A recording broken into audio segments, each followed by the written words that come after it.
respected and impunity does not prevail. This includes for the 19 March incidents for which Israel has now acknowledged responsibility in firing on a UN guest house, killing one colleague and injuring 6 others, the 23rd March killing of paramedics and other rescuers in Rafah, as well as many other cases. There must be accountability across the board. Mr. President, advisory proceedings are ongoing at the International Court of Justice on the obligations of Israel as an occupying power and a member of the United Nations in relation to the presence and activities of the United Nations in and in relation to the occupied Palestinian territory. In February, the United Nations Legal Council submitted a written statement to the court, and yesterday she made an oral statement before the court, both of which on my behalf. The statement to the court includes points that I have made on a number of occasions, specifically that all parties to conflict must comply with all their obligations under international law, including international human rights law and international humanitarian law. That Israel, as an occupying power, is under the obligation to ensure food and medical supplies of the population. That Israel has an obligation to agree to and facilitate relief schemes in the occupied Palestinian territory. That humanitarian, medical, and United Nations personnel must be respected and protected. And I emphasize the obligation under international law to respect the privileges and immunities of the United Nations and its personnel, including the absolute inviolability of United Nations premises, property and assets, and the immunity from legal process of the United Nations. Such immunities applies to all UN entities in the occupied Palestinian territory, including UNRWA, a subsidiary organ of the General Assembly. I call on Member States to fully support all of these efforts.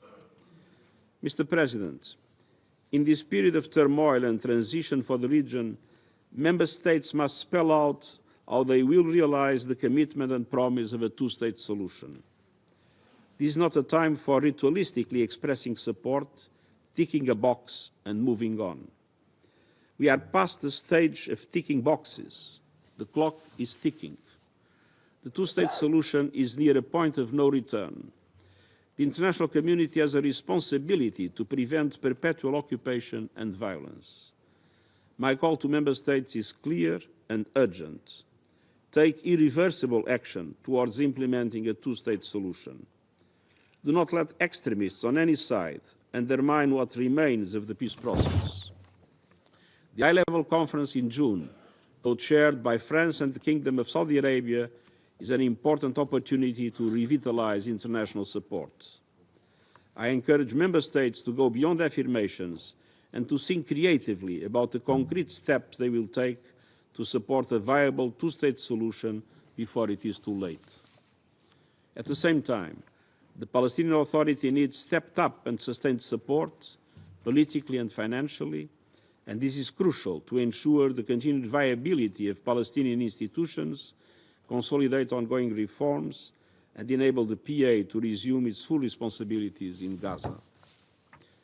Mr. President, at this hinge point of history for the people of the Middle East, and on this issue on which so much hinges, leaders must stand and deliver.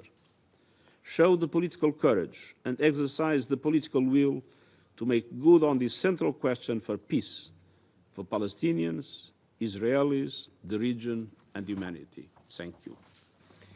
Je remercie le secrétaire général. I thank the Secretary General for his statement, and I give the floor to the permanent observer of the Observer State of Palestine. You have the floor.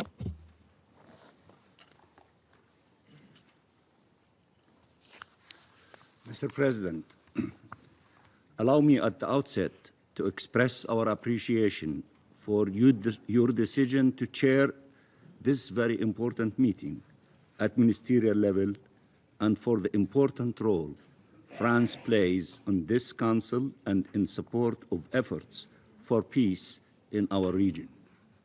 I want also to welcome all ministers who are with us today. Allow me further to thank the Secretary General, for not allowing the world to look away or forget Gaza and the occupied Palestinian territory, reminding them of their obligations and for being a strong voice for humanity and peace. I want also to thank him for being with us today and for his statement, along with the statement of his head of the legal department on behalf of the Secretary General yesterday at The Hague before we presented our opinion. Allow me also to convey our utmost respect for the UN and its heroic personnel on the ground who are risking their lives to save lives. The Security Council has adopted binding resolutions with clear goals: stopping the bloodshed, humanitarian aid reaching those who desperately need it, releasing hostages and detainees, preventing forcible displacement and any attempts at annexation, achieving the two-state solution.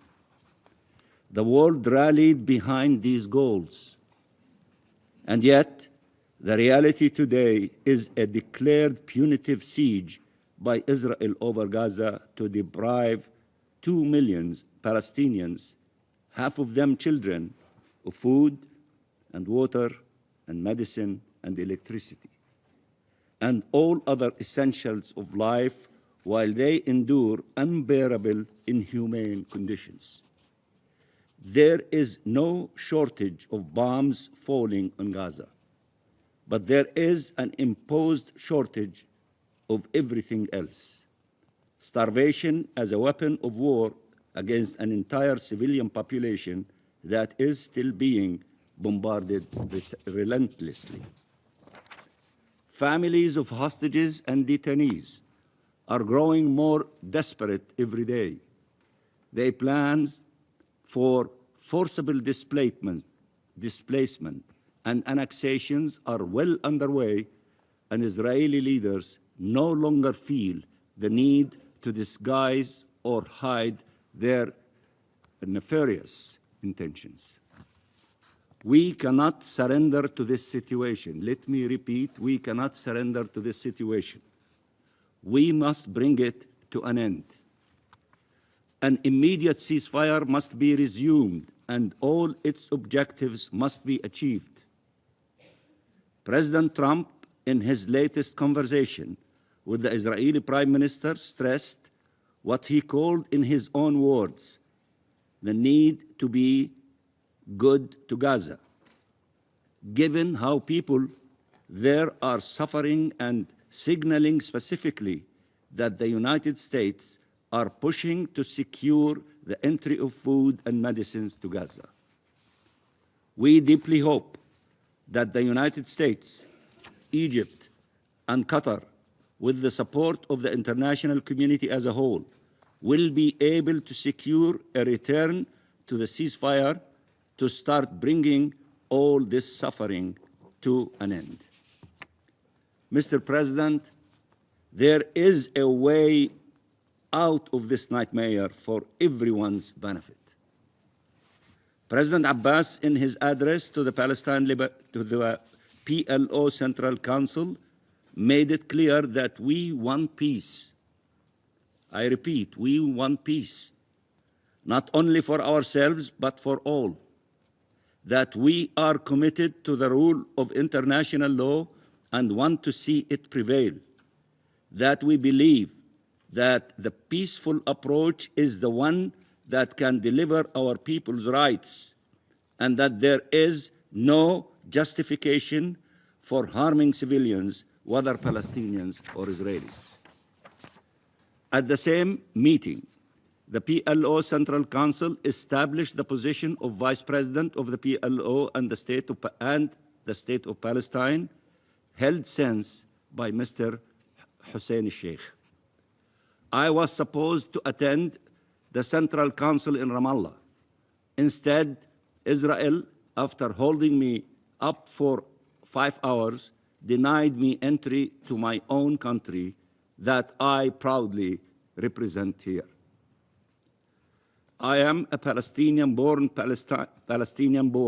in Palestine to Palestinian parents, and I am prohibited from entering my own country. This is a very small part of the collective punishment imposed on all Palestinians and of the denial of our existence and rights as a nation and as individuals. Mr. President, you have on one side a Palestinian leadership committed to nonviolence, and on the other hand, an Israeli leadership unleashing the worst forms of violence against an entire civilian population. You have a Palestinian leadership that is clearly and unequivocally committed to the two-state solution, and an Israeli leadership decided to its destruction. You have a Palestinian leadership that is showing restraint and acting responsibly, and you have an Israeli leadership whose actions are dictated by its populist and fanatical views.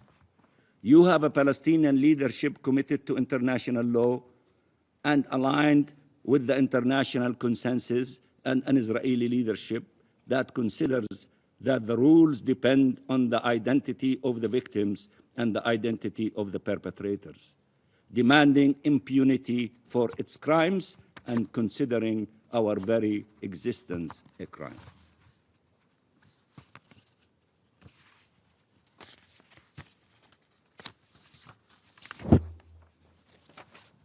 You have a Palestinian leadership that has been responsive to the demands for reforms and an Israeli leadership that has flatly rejected change. You have a Palestinian leadership committed to a simple and yet essential idea: live and let live, and an Israeli leadership that believes that the existence of one people requires the destruction of another. The international community has determined a long time ago that there is not a people too many in the Middle East, but an independent state missing, the independent state of Palestine. Mr. President, there are solutions for those not searching for excuses to prolong the war and unbearable human suffering. There are solutions whereby Hamas would no longer rule Gaza, and transitional governance arrangements would set the stage for the PA to fully assume its responsibilities in the Gaza Strip. There are solutions for the reconstruction of the massive destruction Israel has caused in Gaza without displacing its population. There are solutions for ending this illegal occupation and conflict and ushering an era of shared peace, security, and prosperity. In this regard, Arab countries have displayed leadership that has been commended worldwide. Egypt and Qatar mediating the ceasefire. Arab countries taking the lead when it comes to humanitarian aid through Jordan and Egypt.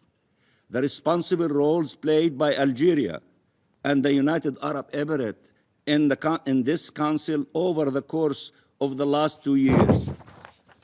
The Arab Reconstruction Plan, endorsed by the OIC and supported by international partners. The leading role of Saudi Arabia and as chair of the Arab Islamic Committee and as co-chair of the Global Alliance with Norway and the EU, and so-called chair of the June Peace Conference with France. International partners have welcomed, have joined, have contributed to, and have helped advance these initiatives, all seeking just and lasting peace. The international mobilization has never been stronger to confront a reality that has never been darker. We see these mobilizations here in the Council, in the General Assembly, at the International Court of Justice, all determined to uphold international law to end this most painful and historic injustice. As we approach the June conference on the peaceful settlement of the question of Palestine and the implementation of the two-state solution, we call on all states to do all that they can to uphold international law, support our right to self-determination, and salvage peace. We endorse the call of the Secretary General when he said to all of you and those who are outside this room, this is the time for action, not the reiteration of what we agreed to. This is the time for action. We call on those who have yet to do so to recognize the state of Palestine without any further delay, as a clear signal that they will not tolerate its destruction and the destruction of the two-state solution. We believe, Mr. President, that your country in this regard can play a pivotal role.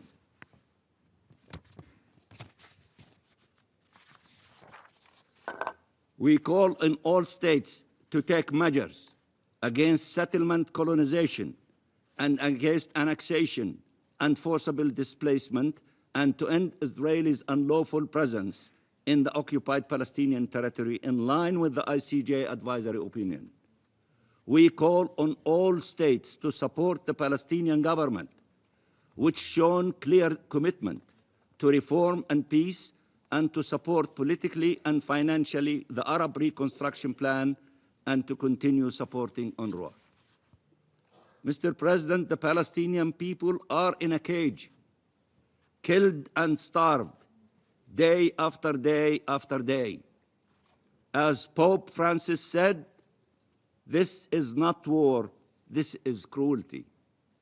Our greatest fear is that the world is growing accustomed to such horrors, that while it condemns Israelis' actions, it feels powerless to stop them. But we ask all countries not to surrender to this self-inflicted powerlessness. Let me repeat.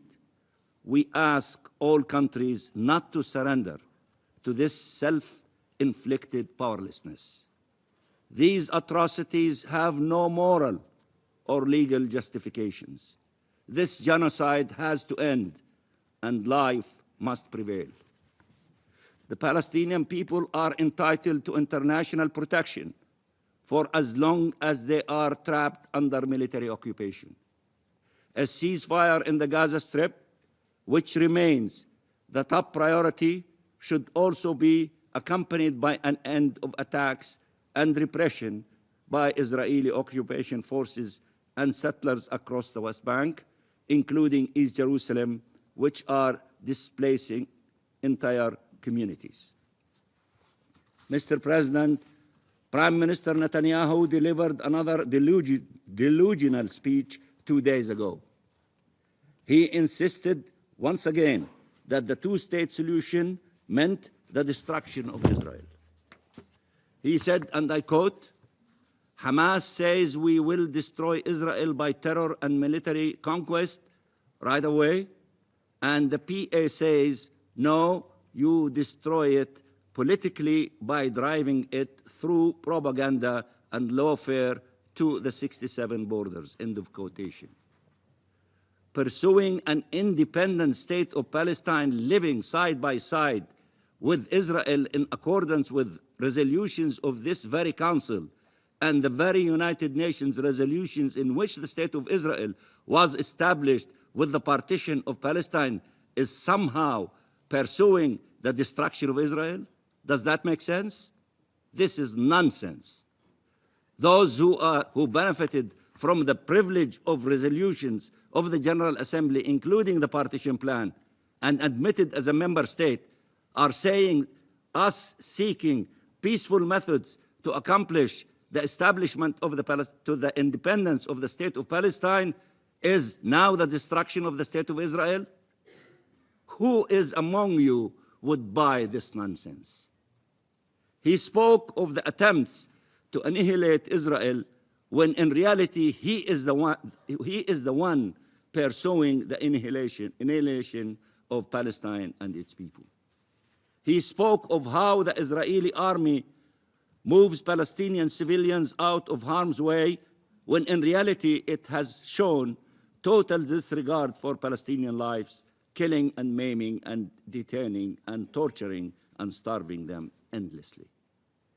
He bragged about Israel's violations of the sovereignty and territorial integrity of Lebanon and Syria, which must be rejected by all. He again asserted that he will pursue peace with regional partners while sidelining the Palestine question as if nothing had happened these last 18 months. He spoke with the same arrogance, the same aversion to facts, and the same disregard for the suffering of people, whether Palestinian or Israelis.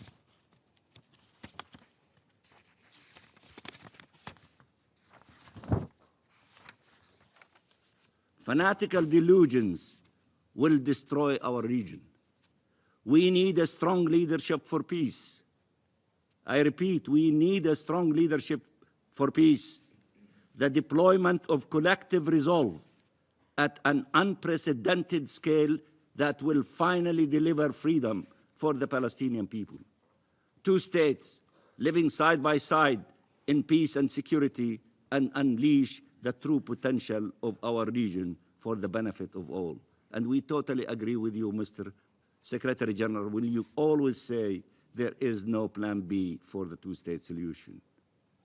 We belong resolutely to this camp and count on your collective support to ensure it prevails.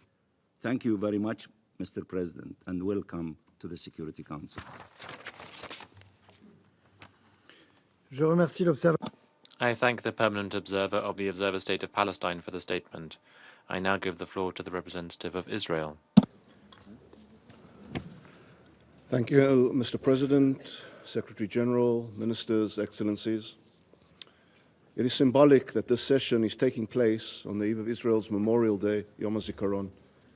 It is the day when we honor the soldiers who gave their lives defending our state and the innocent civilians whose lives were cut short by terror. Israel welcomes what is hopefully to be a broader debate on the Middle East.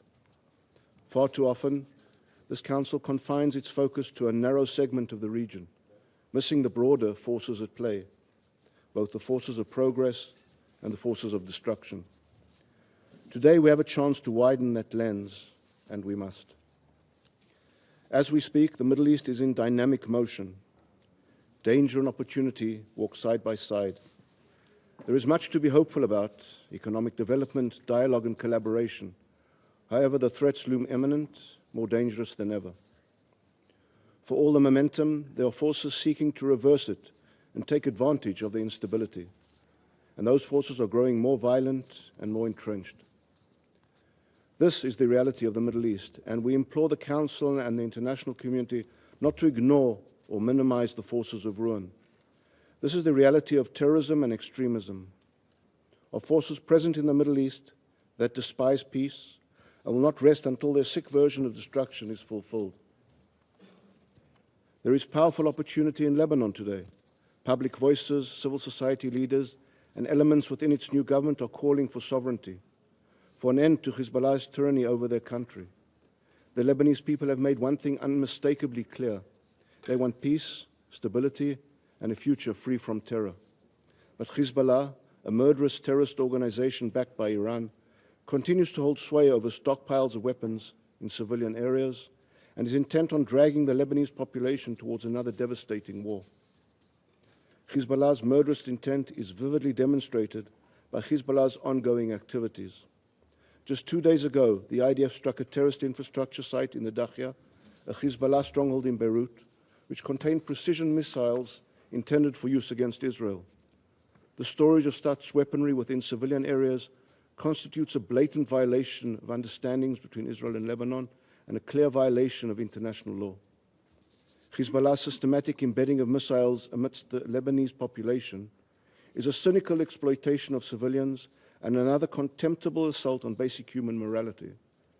Prior to the strike, Israel took significant steps to mitigate the risk to uninvolved civilians, including issuing advanced warnings in using precise munitions. Israel will continue to act as necessary to remove threats to its people while taking every possible measure to uphold its obligations under international law. The Lebanese government must have a monopoly on military force. That is the Israeli position. That is the Lebanese position. That is the position of our cessation of hostilities agreement, and it is, of course, the position of this Council per Resolution 1701 and 1559. However, the international support for Lebanese sovereignty and Hezbollah's disarmament must be more than rhetorical. The implementation of the cessation of hostilities agreement on the Lebanese side remains partial, with many of the violations reported to the US-led mechanisms remaining unaddressed. The international community must take tangible steps to assist the Lebanese government and armed forces in reclaiming its sovereignty and dismantling Hezbollah's parallel army of terrorists. We cannot waste another decade standing by as Hezbollah regains its strengths and further entrenches itself in Lebanon. Syria today is a country no longer under the Assad regime, but not yet under stable governance. The collapse of the Assad regime created a volatile void. The armed military militias roam unchecked, Iranian-backed forces operate with impunity, radical groups, some aligned with the most brutal global terror networks, control territory and populations. As is too often the case in times of collapse, Syria's most vulnerable, its minorities, its internally displaced, its religious and ethnic communities are the ones left exposed. Christians, Druze, Kurds, Yazidis are all caught between a shattered state and roaming militias. Moreover, we cannot ignore the deeply troubling pattern emerging in Syria, where individuals with jihadist backgrounds have been appointed to key positions within the provisional government and its affiliated armed groups. These individuals, many of whom were previously aligned with terrorist organizations such as Al-Qaeda, ISIS, and Jabhat al-Nusra, now hold command over military infrastructure that could be used to destabilize the region and threaten the security of neighboring states, including Israel.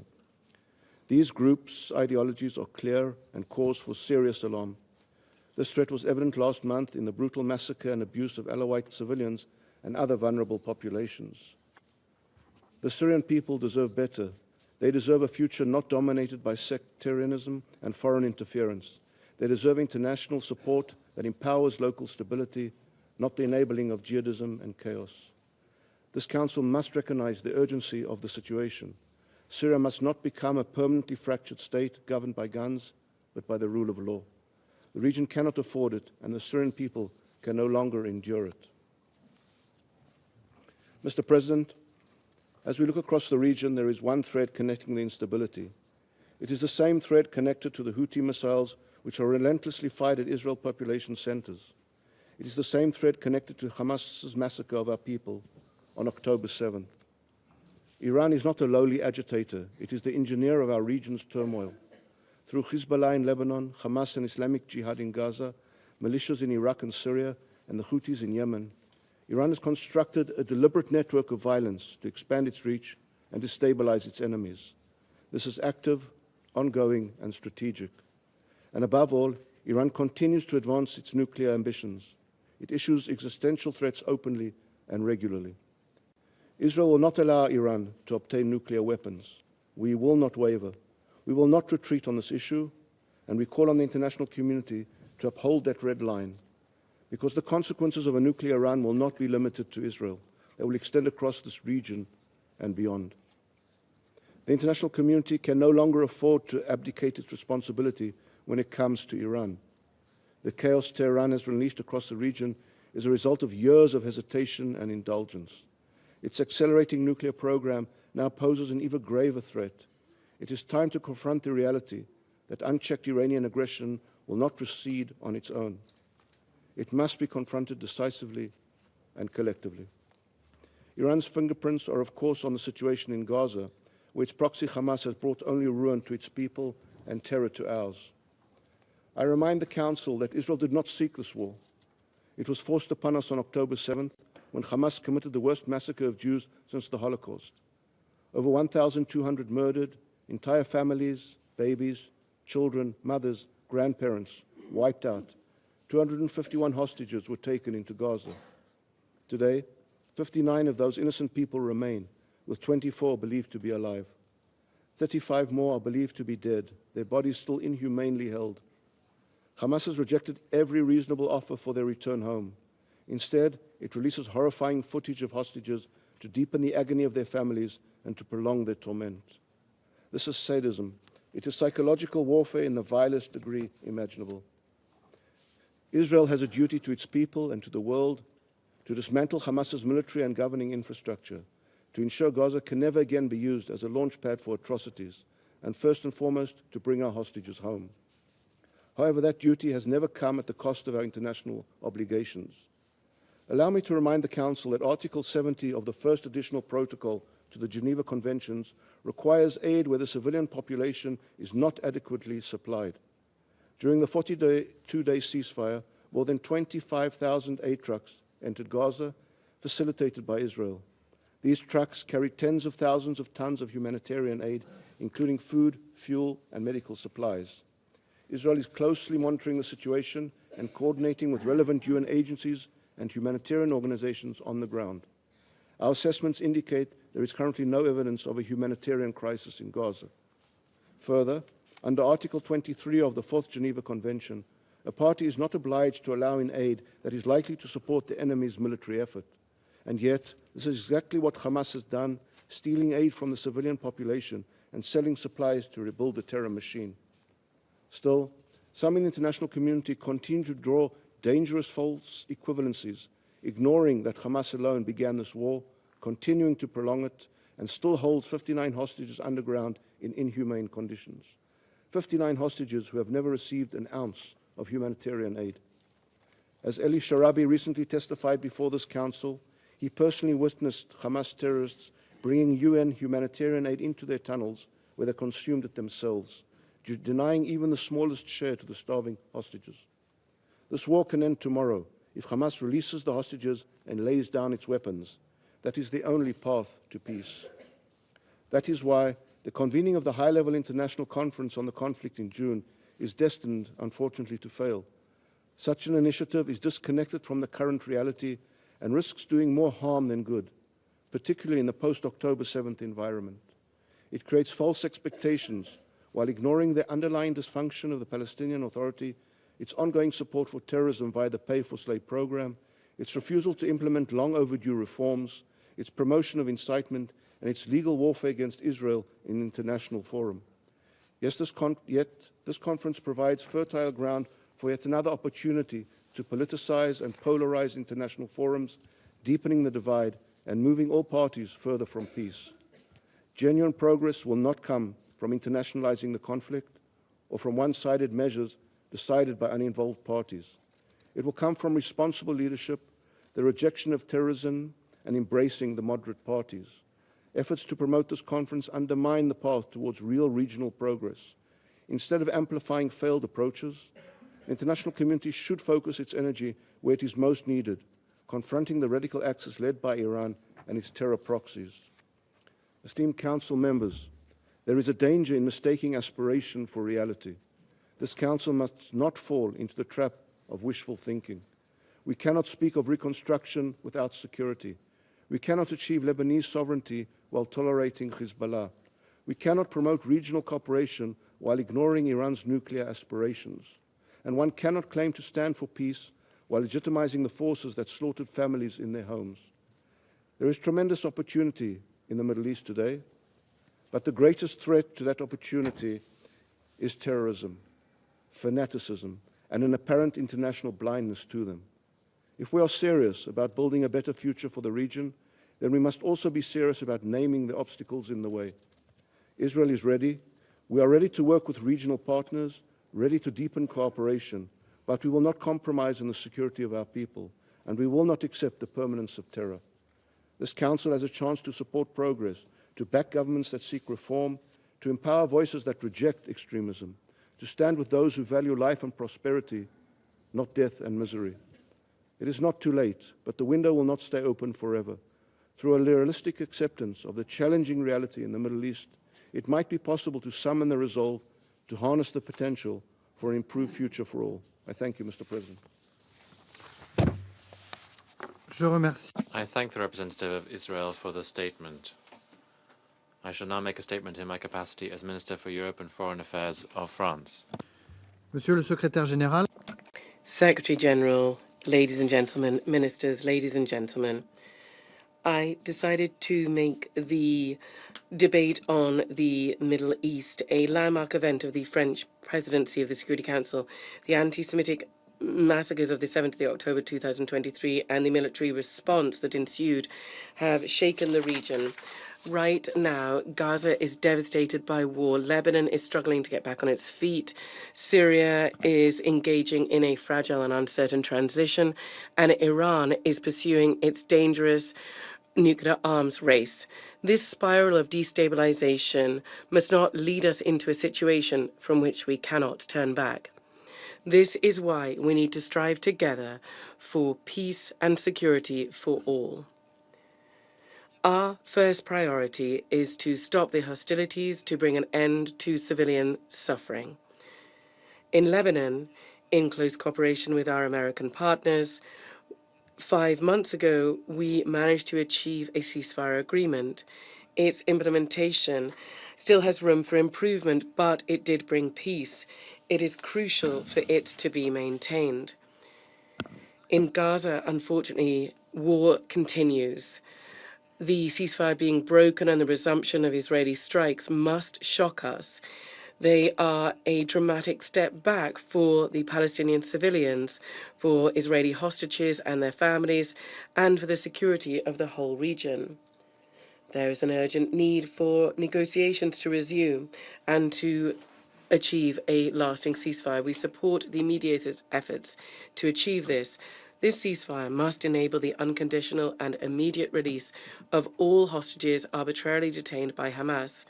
I would like, here speaking to this council, to pay particular attention to our compatriot Ofer Calderon, released after 484 days in captivity. I'd also like to pay a tribute to our compatriot Ohad Yaloumi, abducted on the 7th of October, who was arbitrarily detained and then killed in Gaza. He leaves a widow and 3 innocent children behind. The ceasefire should also ensure the mass entry of humanitarian aid to Gaza. The situation on the ground is catastrophic. However, for 2 months now, all humanitarian aid has been blocked. I went to the Egyptian border and I can testify to you with my own eyes that this situation is unacceptable.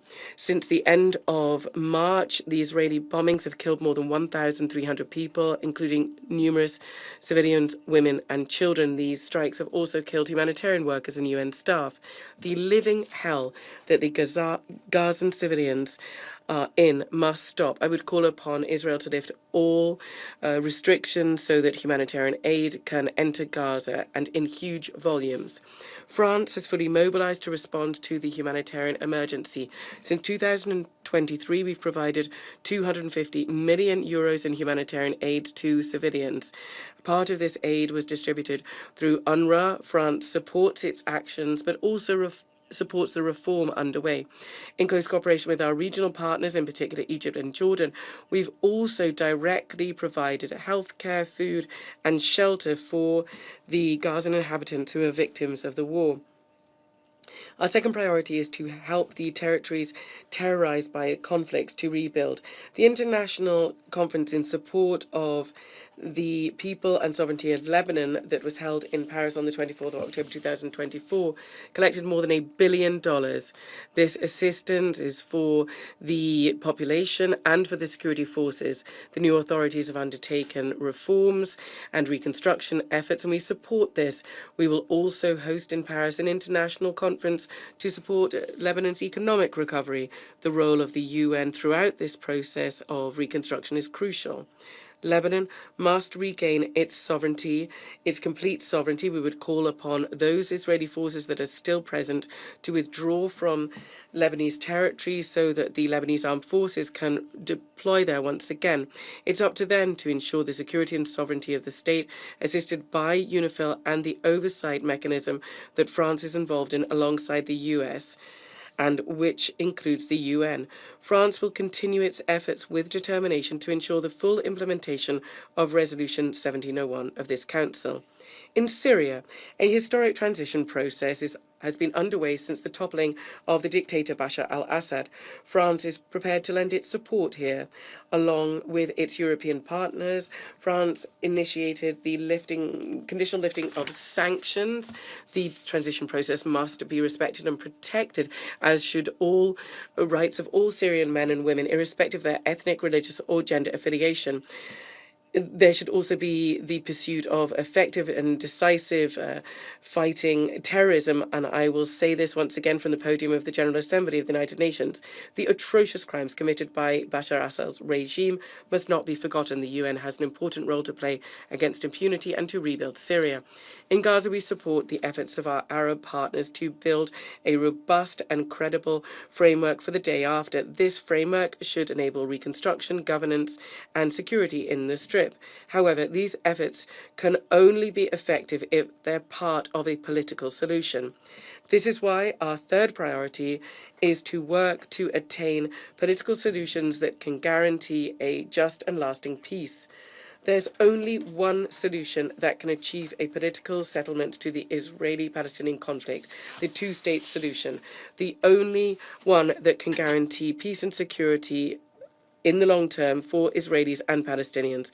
This solution has currently been undermined by the heightened settlement activity in the West Bank and by violence by extremist settlers and by the desire to weaken the Palestinian Authority and by talk of an annexation and forced population displacement. Given the facts on the ground, the prospect of a Palestinian state, that prospect needs to be protected.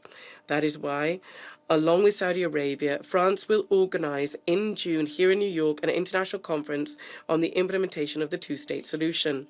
Our objective is clear: to make progress on the recognition of Palestine and the normalization of relations with Israel at the same time.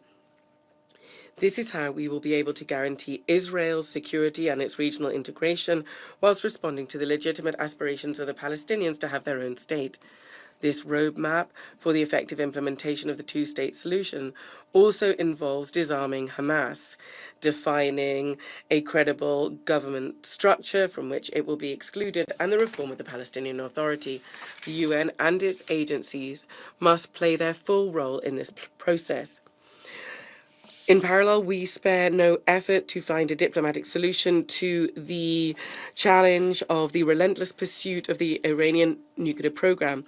The director of the IAEA, Rafael Grossi, described this very clearly yesterday during our meeting on non-proliferation. Given destabilizing interference from outside, we will continue to strive to strengthen the sovereignty of the states of the region. I have just returned from a trip to Iraq, and I'd like to underscore how this country paves the way. Torn apart not long ago by conflict and power games, today it's managing to keep to the side of regional tensions. Iraq has regained its role as a center of equilibrium and stability. The third conference of Baghdad that will take place at the end of the year attests to this. It will enable us to work on cooperation and regional security, counteracting the logic of fragmentation and confrontation that is at play today. Mr. Secretary General, ladies and gentlemen, France seeks to serve peace and sovereignty, without which nothing is possible. We are firmly committed through our history and our geography to the Near and Middle East. Today, our security and our stability all depend on this region, that of all of us. We are therefore determined to pave with you, for you, the path of peace. I now resume my functions as President of the Council, and I give the floor to His Excellency Mr. Alaji Timothy Musa Kaba, Minister for Foreign Affairs and International Cooperation of Sierra Leone. You have the floor. I thank Mr. President, Excellency Mr. Jean-Noël Barrot, Minister for Europe and Foreign Affairs of France. I thank you for convening this important ministerial level debate. And I also thank the Secretary General for his briefing and unwavering leadership in seeking peace in the Middle East under deeply challenging conditions. This meeting comes at a moment of grave urgency. The prolonged Israel-Palestine conflict continues to inflict devastating humanitarian, security, and political consequences, destabilizing the region and challenging the collective conscience of the international community. The recent and continued violations of ceasefire agreement have worsened an already catastrophic humanitarian situation. In the Gaza Strip and West Bank, we are witnessing an alarming deterioration characterized by mass civilian casualties, repeated displacement, and widespread destruction of infrastructure, an affront to international humanitarian law and the rules-based international system. Reports indicate that 1,890 people were killed between 18 March and 17 April, including 595 children. Indiscriminate airstrikes on densely populated areas and IDP camps have resulted in appalling civilian casualties. The use of incendiary weapons in these attacks has left women and children burnt alive in their shelters, deepening trauma and collective despair. Repeated evacuation orders have displaced over 480,000 people within a matter of weeks. The total blockade of humanitarian aid and commercial goods since 2nd March 2025 is a man-made catastrophe. Despite the presence of food convoys by UNRWA and the World Food Programme WFP, access remains blocked. WFP's recent warning of depleted food reserves and the possible suspension of operations is a dire signal. Medical facilities already overburdened and under-equipped face collapse. Fuel, medicine, clean water, and electricity are almost non-existent. Humanitarian personnel operate under immense risk. Dozens have been killed, while UNRWA, a lifeline for millions of Palestinians, faces obstruction, politicization, and underfunding. The legal obligations of the occupying power are clear under the 4th Geneva Convention. Israel, as the occupying power, is bound to ensure the welfare of civilians in the occupied Palestinian territory, including access to food, water, shelter, and medical care. These obligations are not discretionary. In this regard, Sierra Leone strongly supports the submission of the United Nations to the International Court of Justice, which reaffirmed Israel's continuing legal obligations toward the United Nations, UNRWA, and the people under occupation. The UN's legal position is unambiguous. Israel cannot derogate from its responsibilities under international law and must allow unhindered humanitarian access. Mr. President, the situation in the West Bank, including East Jerusalem, is equally concerning. Settlement expansion, the demolition of homes, and restrictions of Palestinian movement continue to intensify. Thousands remain displaced in Jenin, Tulkarm, and other communities.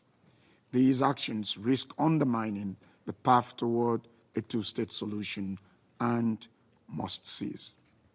Sierra Leone underscores the urgent need for accountability and compliance with international humanitarian law.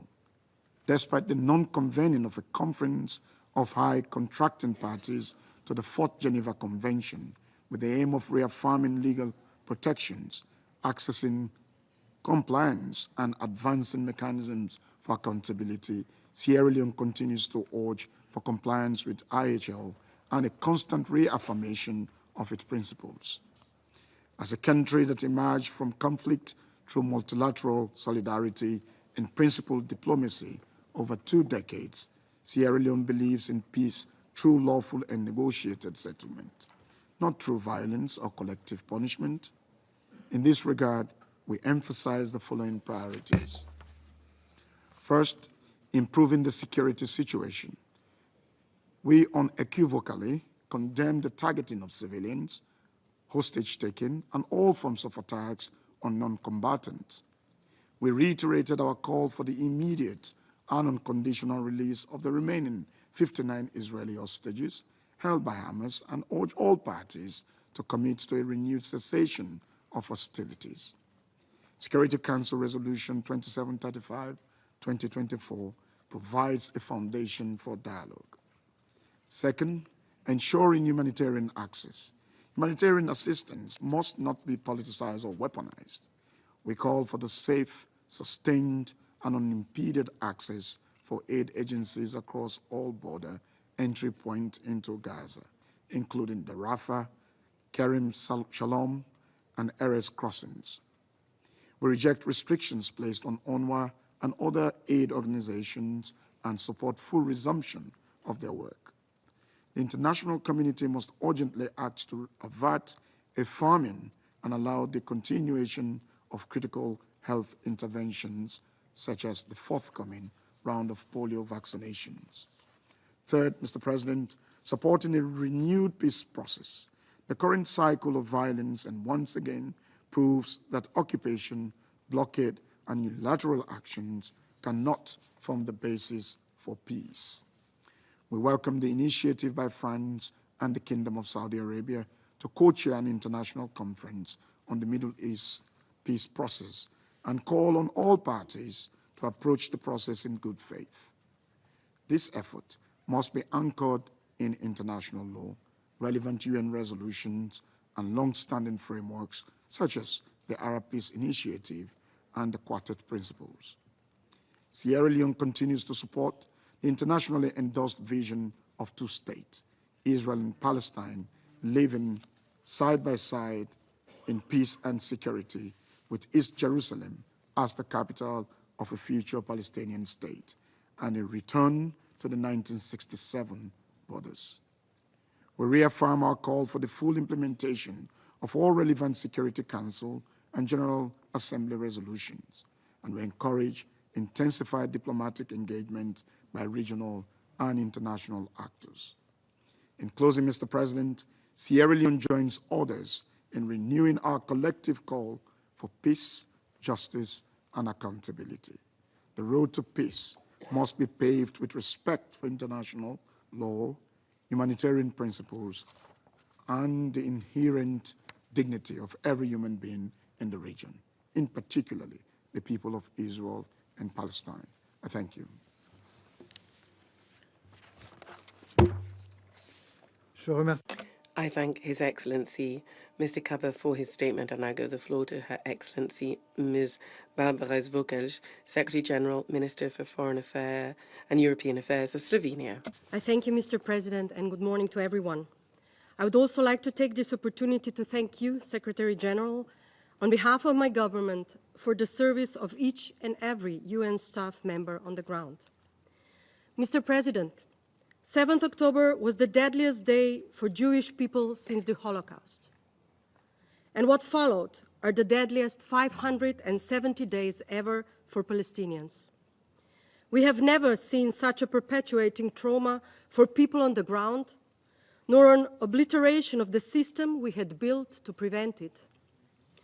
Mr. President, never has humanity been more suffocated.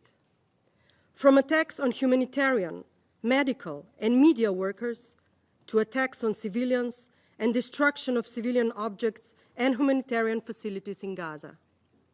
From the longest blockade of humanitarian aid since the start of the war, now passing 50 days, to plans for militarization of aid. From limiting access of humanitarian workers to downright attempts to dismantle a UN agency, to legally prosecute it and discredit the entire organization. From killing civilians just because they are of certain ethnic background, to taking others for hostage for the same reason. The list of the unacceptable is long, and it prevents us from shielding civilians from a war which they bear no responsibility for. We again call for full respect of international law, including international humanitarian and human rights law. Mr. President, never has the future of the region seemed so profoundly uncertain. To use the words of Gazan photographer Fatima Haswana, tragically killed earlier this month, every death will have an impact that will remain through time. There is no military solution to the Palestinian question. War in Gaza does not bring more security to Israel. Operations in the West Bank and persistent illegal occupation and settlement expansion are shaking up the entire region. Attacks across the region, including on the south of Syria, along with inflammatory political narratives, are stoking global instability. As a diplomat, I fear what could come out of the ashes of the Gaza war if there is no united front from the international community to prevent more violence, more hatred, and more radicalism. As a mother, I wonder what kind of future awaits those children in Palestine who have lost their entire families, or those children in Israel whose relatives are still held hostage or will never come home. The road to their recovery is long. It is our responsibility to pave it with peace. Mr. President, never have needed more strength to prevent the evaporation of a political solution and to defend the system we have collectively built. Slovenia has long been a staunch supporter of the two-state solution. Last June, we recognized the state of Palestine. Since October 2023, we have been providing humanitarian aid to address the needs of civilian population in Gaza. For almost 15 years, we have been carrying out the medical rehabilitation of wounded Palestinian children in Slovenia. We will continue speaking in favor of Israel's security, as well as in support of the work of the Palestine Authority, including in their reform path. We stand against any territorial or demographic change of Palestine. Slovenia supports the ongoing discussions around the comprehensive Gaza reconstruction plan, highlighting the crucial role of strong Arab and Palestinian ownership. We will continue supporting political and legal processes. Everyone should play their part, including through tangible commitments and actions at the International Conference on the Two-State Solution this June that you just mentioned, Mr. President. As we look to the future, our first, most immediate priority must be a lasting ceasefire followed by reconstruction. But the future must also include an honest reflection on the failures, our failures, to uphold the security net that the international community should provide to prevent such devastation. Mr. President, with the level of suffering we see, immense wisdom and courage are needed to ensure respect of international law, to overcome divisions, and to safeguard the two-state solution. We have said never again a long time ago. We must now make sure to keep our word. I thank you. I thank Her Excellency Ms. Zvokec, and I give the floor to His Excellency Lord Ray Collins of Highbury, Parliamentary Under-Secretary of State for the Foreign, Commonwealth and Development Office. You have the floor. President, the Secretary-General has highlighted the appalling situation in Gaza. The human cost on October the 7th was horrific, and since that day, hostages have endured unimaginable cruelty and Palestinians have faced relentless death and destruction. We welcome President Abbas's call for the hostages to be released, and we echo that call. We also need a return to the ceasefire to end the terrible bloodshed. We are deeply concerned by the World Food Programme's announcement on Friday that its food stocks in Gaza have run out. It is unacceptable that Israel has blocked humanitarian support from entering Gaza for nearly 2 months, meaning that Palestinian civilians, including 1 million children, are facing starvation, disease, and death. UN and other workers must be able to deliver life-saving assistance safely and in line with humanitarian principles. We are outraged by recent attacks, including the killing of Palestinian Red Crescent workers and the hit on a UN compound on the 19th of March. Israel has admitted that this was caused by one of their tanks, despite the compound being known to the IDF as a UN humanitarian facility. This is inexcusable. We urge Israel to ensure accurate public statements on such grave incidents, It must conduct full and transparent investigations into these incidents, hold those responsible to account, and reinstate an effective deconfliction system to prevent such tragedies. President, the United Kingdom believes that lasting peace and security can only be achieved through a two-state solution. And we thank France and Saudi Arabia for their leadership in preparing for the conference in June. We should build on the Arab plan for the Gaza's future and develop credible security and governance plans acceptable to both Israel and Palestinians. Hamas must no longer govern Gaza or pose a threat to Israel, and we should build the capability of the Palestinian Authority, which will be central to a future state. Finally, we must seize the opportunity to build lasting peace across the region. There has been important progress in Lebanon, where the government has committed to crucial reforms, and in Syria, with moves towards an inclusive political transition. The United Kingdom will continue to support the Lebanese and Syrian people to build on this momentum, and we urge all parties to avoid destabilizing actions and abide by their international obligations. President, a better future in the Middle East is possible. To realize it, we must return to a ceasefire in Gaza, reinvest in efforts to achieve a two-state solution, and pursue wider normalization of relationships for the benefit of Palestinians, Israelis, and all those living in the region. I thank you. Je remercie Son Excellence. I thank His Excellency Lord Collins for his statement, and I give the floor to the representative of the United States. Thank you, Mr. President, and I welcome you, Foreign Minister Jean-Noel Barrot. Thank you to Secretary General Guterres for your briefing. Colleagues, as we have consistently said, the future of the Middle East must look different. Fresh thinking is needed to bring about a durable peace and prosperity that provides opportunities for all the region's people.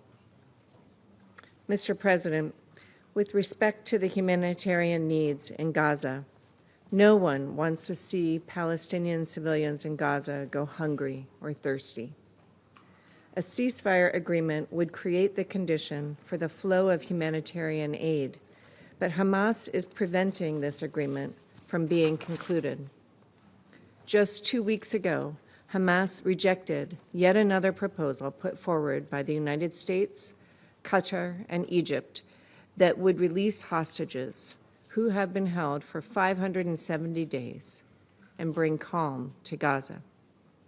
Instead, Hamas, a brutal terrorist organization, continues to violently suppress organic protests against its barbaric rule and demonstrate its lack of regard for the Palestinian civilians it purports to represent. Hamas bears sole responsibility for the war it unleashed on October 7th, 2023, when it committed the worst massacre of Jews since the Holocaust and abducted more than 250 hostages, as well as for the resumption of hostilities in March following Hamas's rejection of multiple proposals.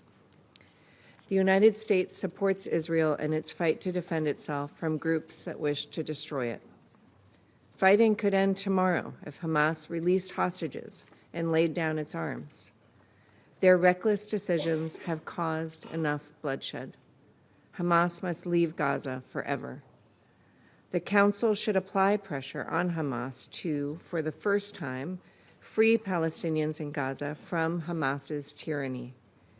Shielding Hamas from accountability only undermines Israel's security and does nothing to improve the lives of Palestinians. Mr. President, this Council has heard firsthand testimony from Noah Argamani and Eli Sharabi, who bravely detailed the depravity they experienced at the hands of their Hamas captors. We cannot remain silent about the horrors of their plight or the urgent need to press for the release of the 59 hostages who remain in Hamas's grip, including those brutally murdered in Hamas captivity.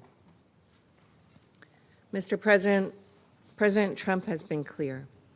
Hamas must release all the hostages immediately. 5 Americans still need to come home.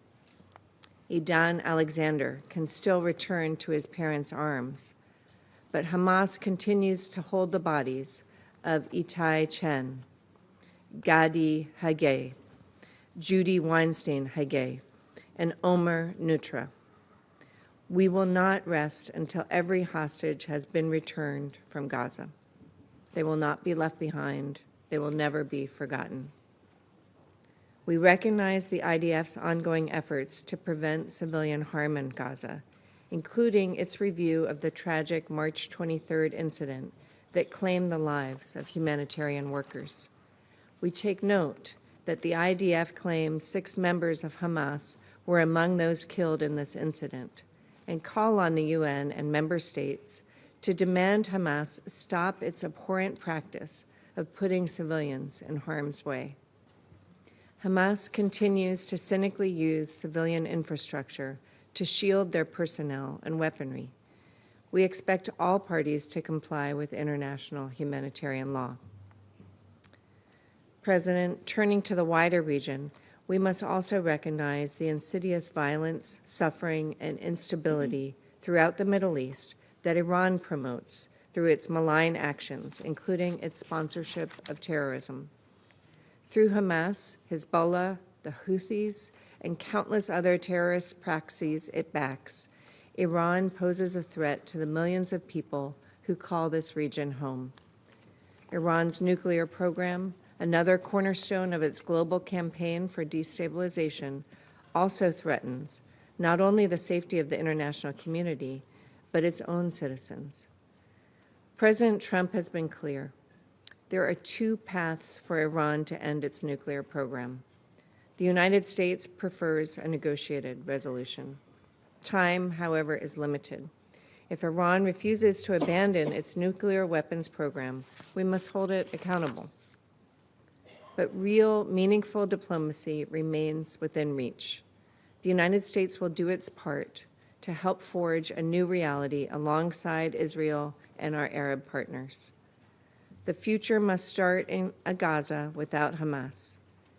Meetings or international conferences will not change this reality. Hamas must disarm and be removed from Gaza, and the hostages must be returned home. I thank you. Je remercie. I would like to thank the representative of the United States, and I give the floor to the representative of China. President, I thank you for coming to New York to preside over this meeting. Thank you to Secretary General Guterres for your briefing. The Middle East is now deeply mired in turmoil. The tensions on the ground are worrying. Israel has reignited the war in Gaza. Its ongoing siege and relentless attacks on Gaza have resulted in new casualties among innocent civilians on a daily basis and an escalating humanitarian catastrophe. The illegal settlements in the West Bank keep expanding. Settler violence is intensifying. Israel's repeated attacks on Lebanon and Syria are violating the sovereignty and territorial integrity of both countries on an ongoing basis. Since last month, tensions have been on the rise in the Red Sea. The United States has been ramping up airstrikes on Yemen in violation of Yemen's sovereignty and territorial integrity. The Gaza conflict is the trigger of the current round of regional volatility. 19 months have passed since the outbreak of the conflict, despite the unanimous and strong call from the international community for a ceasefire and an end to the war in Gaza. Peace remains elusive. Amid the mayhem, over 52,000 people have lost their lives. 2 million people in Gaza are threatened with forced displacement. The current round of the Gaza conflict has lasted for so long, with so much devastation. A major reason for this is the wanton violation of the basic norms underpinning international rule of law. Here, I wish to reiterate some self-evident principles. Security Council resolutions must be fully implemented.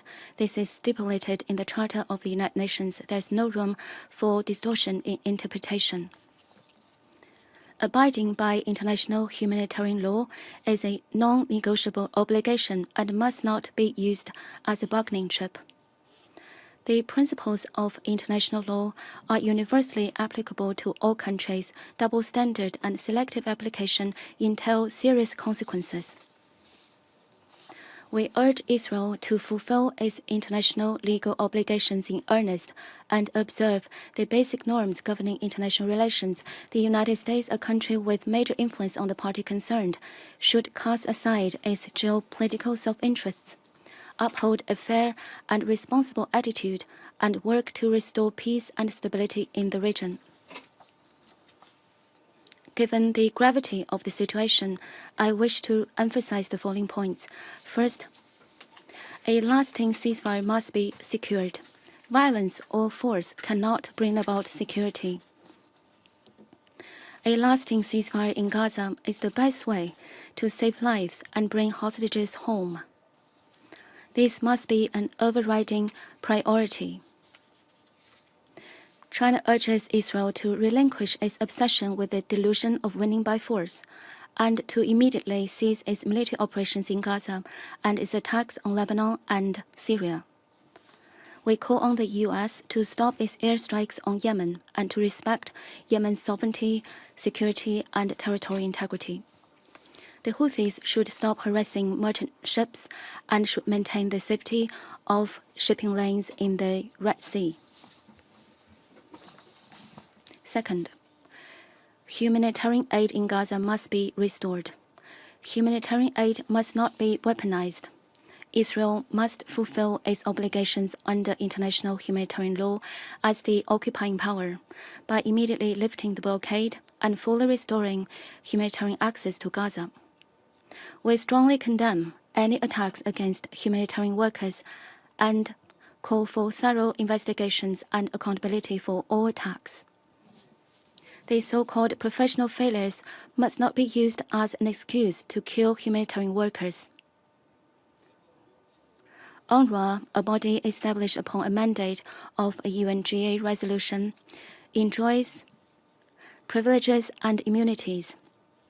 Its dignity, safety and security and facility should be respected and guaranteed. Third, unilateral actions that violate international law must stop. Settlement activities in the West Bank violate Security Council resolutions and must cease immediately. Security Council Resolution 2735 made it clear that, I quote, it rejects any attempt at the demographic and territorial change in the Gaza Strip. The recent expansion of the Israeli military presence in Gaza, carving out more than half of the territory into a buffer zone, is a cause for serious concern. The international community must firmly oppose any forcible displacement of the population of Gaza and any attempts to annex territory in Gaza or the West Bank. Israel should withdraw from the Lebanese and Syrian territories without delay. Fourth, the two-state solution must be revitalized. Implementing the two-state solution is the only viable way to resolve the question of Palestine. We support the Gaza Recovery and Reconstruction Plan jointly launched by Egypt and other Arab countries. We commend France and Saudi Arabia for convening the upcoming high-level conference on the two-state solution in June and hope that the conference will inject new impetus to the implementation of the two-state solution. The international community should step up its efforts to promote the political process of the two-state solution and provide it with robust guarantees. President, as the primary organ for maintaining international peace and security, the Security Council has the responsibility to take all necessary steps towards a lasting ceasefire in Gaza. China will continue to work with the international community in an unremitting effort to end the war in Gaza, restore peace in the Middle East, and achieve a comprehensive, just, and lasting solution to the question of Palestine. Thank you, President. I thank the representative of China, and I now give the floor to the representative of Somalia. Mr. President, I extend my gratitude to the French presidency for convening this meeting at such a critical juncture as the Palestinian people and the broader region face unprecedented challenges. Our sincere appreciation also goes to the Secretary General, Antonio Guterres, for his briefing illuminating the devastating scale of the suffering in Gaza. We meet again amid a profound moral crisis where international resolve has diminished to mere expressions of sympathy about the catastrophe unfolding before our eyes. The statistics speak volumes. In 18 months, over 50,000 Palestinians killed, more than 100,000 wounded in these relentless atrocities. Occupied Palestinian territory situation is rapidly deteriorating beyond our darkest fears. The systematic deprivation of millions of Gazans is evident in the World Food Programme depleted stocks and acute shortages of medicine, fuel, and clean water. Most devastating of all is UNRWA, the sole lifeline sustaining Palestinian refugees for more than 7 decades, has been systematically dismantled, leaving an unprecedented void in humanitarian assistance. For over 50 days, Gaza has been transformed into an open-air prison where survival itself has become a daily struggle. The deliberate targeting of medical facilities, obstruction of aid, and forced starvation of civilians constitute crimes against humanity that demand immediate action. More alarming still is the forced displacement of 2 million Palestinians, 90% of Gaza's population, while 20,000 new settlement units rise in the occupied West Bank, revealing a calculated strategy to permanently alter Palestinian demographics. Mr. President, in response to these developments, my delegation proposes the following points. An immediate and permanent ceasefire must take effect. While we acknowledge the promising negotiations in Cairo, we emphasize that dialogue must yield tangible results. Humanitarian access to Gaza must flow without restriction. We cannot observe passively as basic survival becomes a luxury for an entire population. Protection mechanisms for civilian infrastructure, particularly hospitals, schools, and religious sites, must be established and enforced. The International Court of Justice ruling must be implemented, ensuring accountability through international justice mechanism. Mr. President, Somalia stands firmly behind the Arab Islamic plan for Gaza's area recovery and reconstruction. We view the upcoming high-level international conference co-chaired by France and the Kingdom of Saudi Arabia as vital to implementing a viable two-state solution. We advocate for Palestine's full membership in the United Nations as a recognition of a long-denied fundamental right and the only path aligned with international law and UN resolutions. Yet this solution grows more distant with each day of occupation, each new settlement, each demolished home. Mr. President, beyond Palestine, we are concerned about Israel's continued aggression in Lebanon and its violation of its sovereignty, including airstrikes and presence in the authorized buffer zone. We call for immediate Israeli withdrawal from the Lebanese territory and uphold its obligation under UN Security Council Resolution 1701 of 2006. In Syria, we denounce the repeated Israeli airstrikes on civilian infrastructure, airport, and airstrips. These actions not only violate international law, but breached the 1974 disengagement of force agreement between Israel and Syria, threatening regional stability.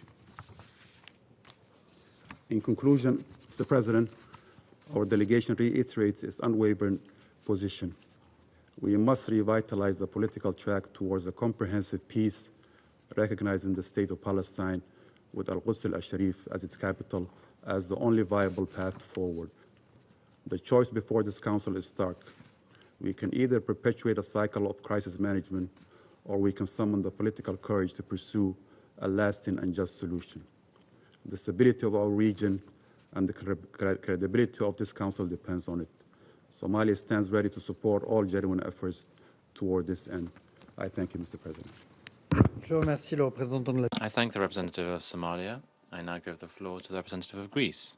Excellence, Monsieur le Ministre. Thank you very much, Your Excellency. Thank you for being with us today to attend this very important debate that you're presiding over. Peace cannot be achieved through violence. It can only be attained through understanding and negotiations. Yet, a political understanding of the Palestinian question remains elusive, as we are only 1 month away from the upcoming June conference and the prospects of a ceasefire deal are still unclear. The June conference presents a unique opportunity to revitalize the political process and pave the way towards the implementation of the two-state solution according to the relevant Security Council resolutions, while recognizing the right of Israel to exist side by side with the Palestinians in peace. We support the efforts by France and the Kingdom of Saudi Arabia and sincerely thank them for their work and their leadership in promoting a sustainable day after for the region. Having said that, we cannot but stress the importance for the fruition of the negotiations with the aim of achieving a permanent sustainable ceasefire while securing the release of all hostages. We commend the mediators, Egypt, Qatar and the United States for their tireless efforts. Undoubtedly, a peaceful future in the Middle East cannot be established through violence and the forced displacement of people. It is also clear that Hamas cannot have any future in Gaza. The way towards peace should be based on international law while ensuring the leading role of a reformed Palestinian Authority, being the only credible and moderate alternative with the assistance of the international community. The European Union has exercised critical leadership in this regard by announcing a 1.8 billion support package for the Palestinians. We also commend the PA's readiness to continue its ambitious reform agenda. Likewise, the Arab Plan for Gaza, as presented by Egypt, is a constructive proposal. Greece supports this initiative as a good starting point towards planning reconstructions, and we reiterate that Hamas should have no role in the day after, as it continues to be a serious obstacle for sustainable peace. On the humanitarian front, the ongoing hostilities in the Gaza Strip has led to a significant increase of the death toll, leaving behind hundreds of Palestinians dead, thousands wounded, and internally displaced, all in acute need of food, water, medical supplies, and shelter. At the same time, the hostages and their families continue to live in a daily agony and uncertainty. Greece has repeatedly condemned the October 7 terrorist attacks perpetrated by Hamas and the cruel treatment of the hostages who remain in Hamas captivities. All hostages must be treated humanely and immediately and unconditionally released. It is evident that the humanitarian blockade further deprives people of the means for survival. The unhindered continuous flow of aid at scale into all parts of Gaza, combined with the restoration of the water and electricity systems, constitutes a priority. At the same time, humanitarian workers, medical staff and patients must be protected at all times in accordance with international humanitarian law. Mr. President, the humanitarian security landscape in the rest of the occupied Palestinian territories remains alarming.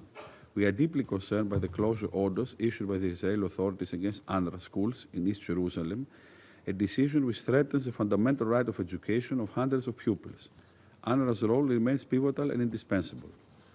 Turning to the West Bank, Greece expresses concern over the increase of settlement activity, the displacements of people from refugee camps, attacks on civilians and civilian infrastructure, demolition and seizure of Palestinian-owned properties, as well as the restricted access of aid groups to refugee camps. The special status quo of Jerusalem and its old city is of particular importance. It must be protected and respected by all and at all times. Its sacred spaces should remain inviolable. All of its communities should enjoy viability. Last but not least, Jordan's special role as custodian of massive and Christian holy sites in Jerusalem must be preserved, as it actively and beneficially contributes to preserving multiculturalism and religious tolerance in the region. Mr. President, in Lebanon, the formation of a new government presents a unique opportunity to restore stability. The new government has demonstrated its readiness to promote essential reforms and finally turn the page for Lebanese to have a new opportunity for peace and prosperity for the benefits of the whole region. This was clearly demonstrated in the recent quadrilateral meeting of the leaders of Greece, France, Cyprus, and Lebanon the past month. Forging strong state institutions, including the Lebanese armed forces, which play a crucial role in the implementation of the ceasefire agreement, is very important.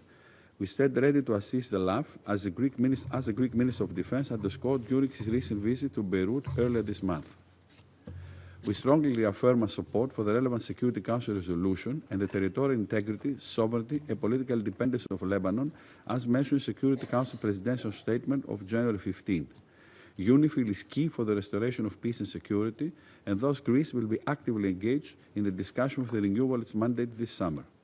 Mr. President, it has only been a few days since our last meeting in this chamber on the situation in Syria in the presence of Syrian interim foreign minister.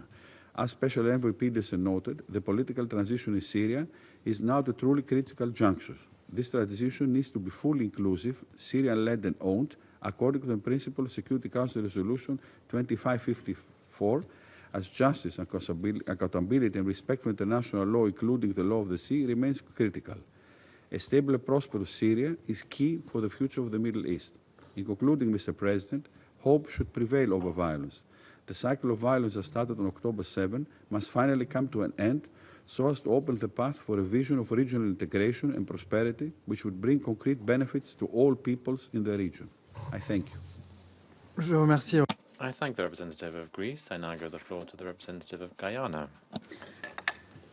Your Excellency Jean-Noël Barrot, Minister of Europe and Foreign Affairs of France, thank you for convening this high-level open debate. I also thank Secretary-General Guterres for his sobering briefing. Mr. President, the situation in the occupied Palestinian territory remains at the center of the conflagrations we are witnessing in various parts of the Middle East region. Except we are able to resolve the Israeli-Palestinian conflict, peace in the region would remain elusive. Guyana continues to follow the alarming developments in Gaza and the occupied West Bank, including East Jerusalem. The combination of military operations by air, land, and sea in Gaza and the blockade of aid for more than 50 days continues to engender death, malnutrition, and severe hardships for the population in Gaza. In the West Bank, Israel's ongoing military operations continues to fuel large-scale displacement, destruction of property, and death and insecurity for civilians. Israel must bring its war in Gaza to an end and must cease its military operations in the occupied West Bank, including East Jerusalem. The protection of civilians must be the foremost priority. Mr. President, we have listened with great concern to the Secretary General's account of the situation in Gaza today.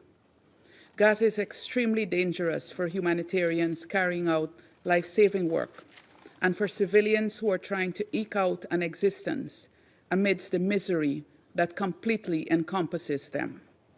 Movement is dangerous for aid workers since deconfliction and coordination mechanisms are non-functional and access restrictions impede their operations. Further, with the aid blockade in effect since 2nd of March, vital supplies are running out.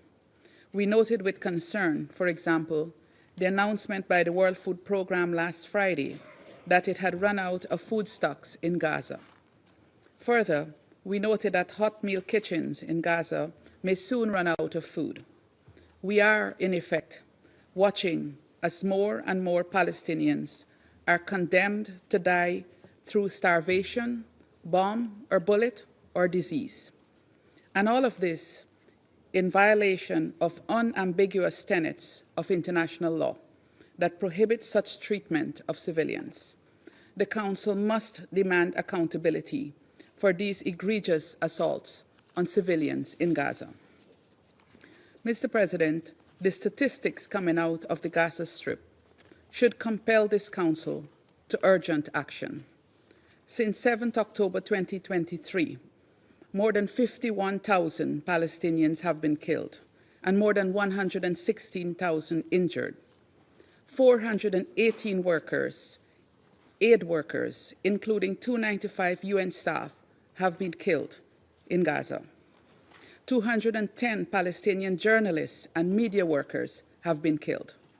At least 1.9 million people, or about 90% of the population across Gaza, have been displaced, some of them 10 times or more.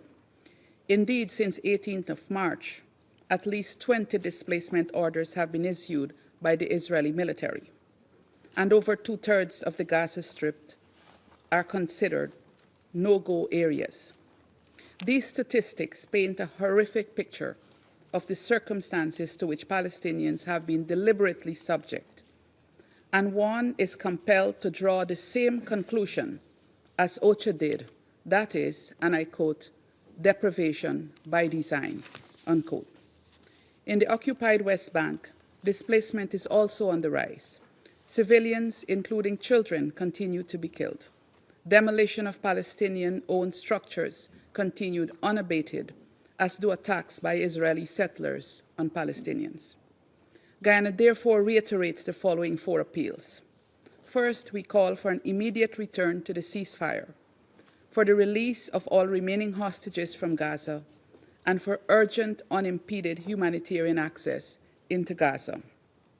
We also call for the UN agencies, including UNRWA, operating in the occupied Palestinian territory, to be given full facility to carry out their mandate. We have taken note of ongoing efforts to have the parties agree to return to the implementation of the ceasefire deal and call on Hamas and Israel to cooperate fully in line with Resolution 2735. Second, we call for the protection of civilians to be prioritized in accordance with international humanitarian law. Third, Guyana also calls for the protection of United Nations personnel, aid workers, and journalists operating in Gaza. Too many of these workers have been killed and injured as they attempt to bring relief to Palestinians or draw attention to their plight. Fourth and final, Guyana appeals for a return to negotiations towards the achievement of the two-state solution in keeping with relevant UN resolutions. We look forward to the high-level international conference in June and hope that there will be some concrete outcomes that can take us closer to that goal. I thank you.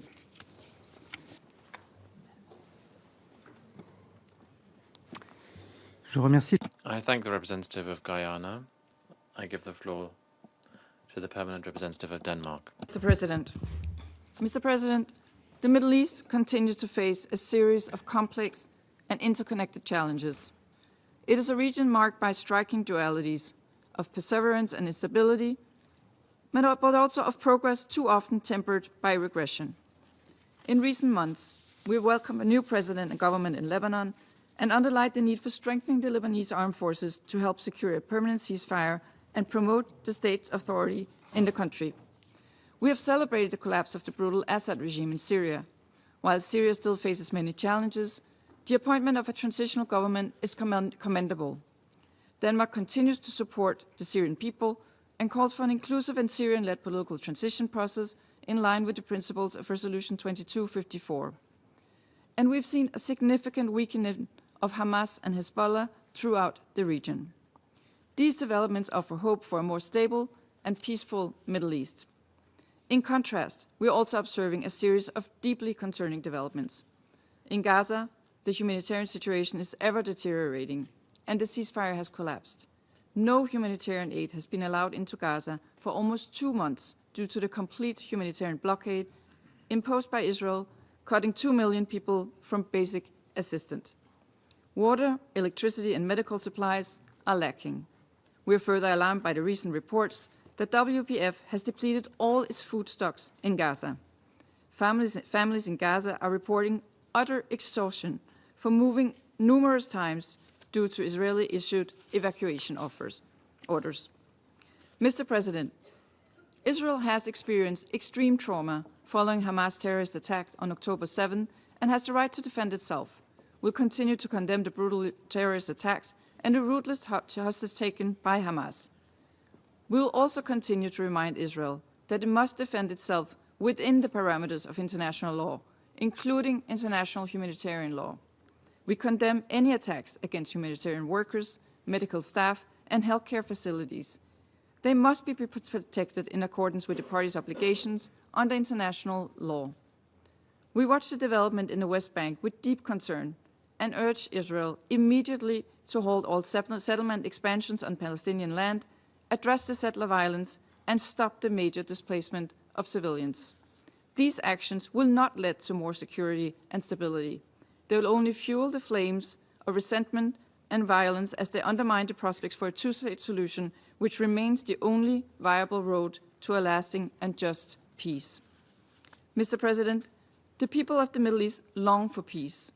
They deserve to enjoy the fruits of stability. They deserve to coexist peacefully with their neighbors. And they deserve the directions from the Security Council on how this can be achieved. We view the following actions as some of the very first steps on a long road to lasting peace. First, violence must cease in Gaza. We need an immediate ceasefire, the immediate and unconditional release of all hostages, and an end to Israel's blockade of humanitarian aid going into Gaza. We further call on Israel to ensure that any arrangement for the delivery of humanitarian aid happens in full respect of the humanitarian principles. Second, in Lebanon and Syria, we have to safeguard the operational space of UNIFIL and UNDOF to allow them to fulfill their mandates. While we acknowledge Israel's legitimate security concerns, we remain concerned by the recent Israeli attacks in Syria with reported civilian casualties.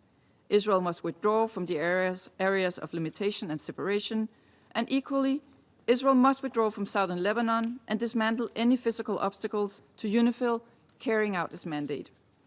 Third, we need to work together to support reconstruction, recovery and reform throughout the region.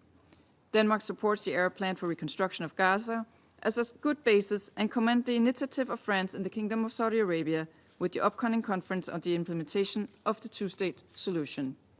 Mr. President, in closing, Denmark maintains its firm commitment to permanent peace in the Middle East through a two-state solution. Regional leadership, coupled with and supported by sustained international engagement, including through this Council, can make progress. Denmark will continue to engage with all parties towards achieving this aid. I thank you. I thank the Permanent Representative of Denmark. I now give the floor to the representative of the Republic of Korea. Thank you, Mr. President, for convening this important meeting. I would also like to thank Secretary General for his comprehensive briefing.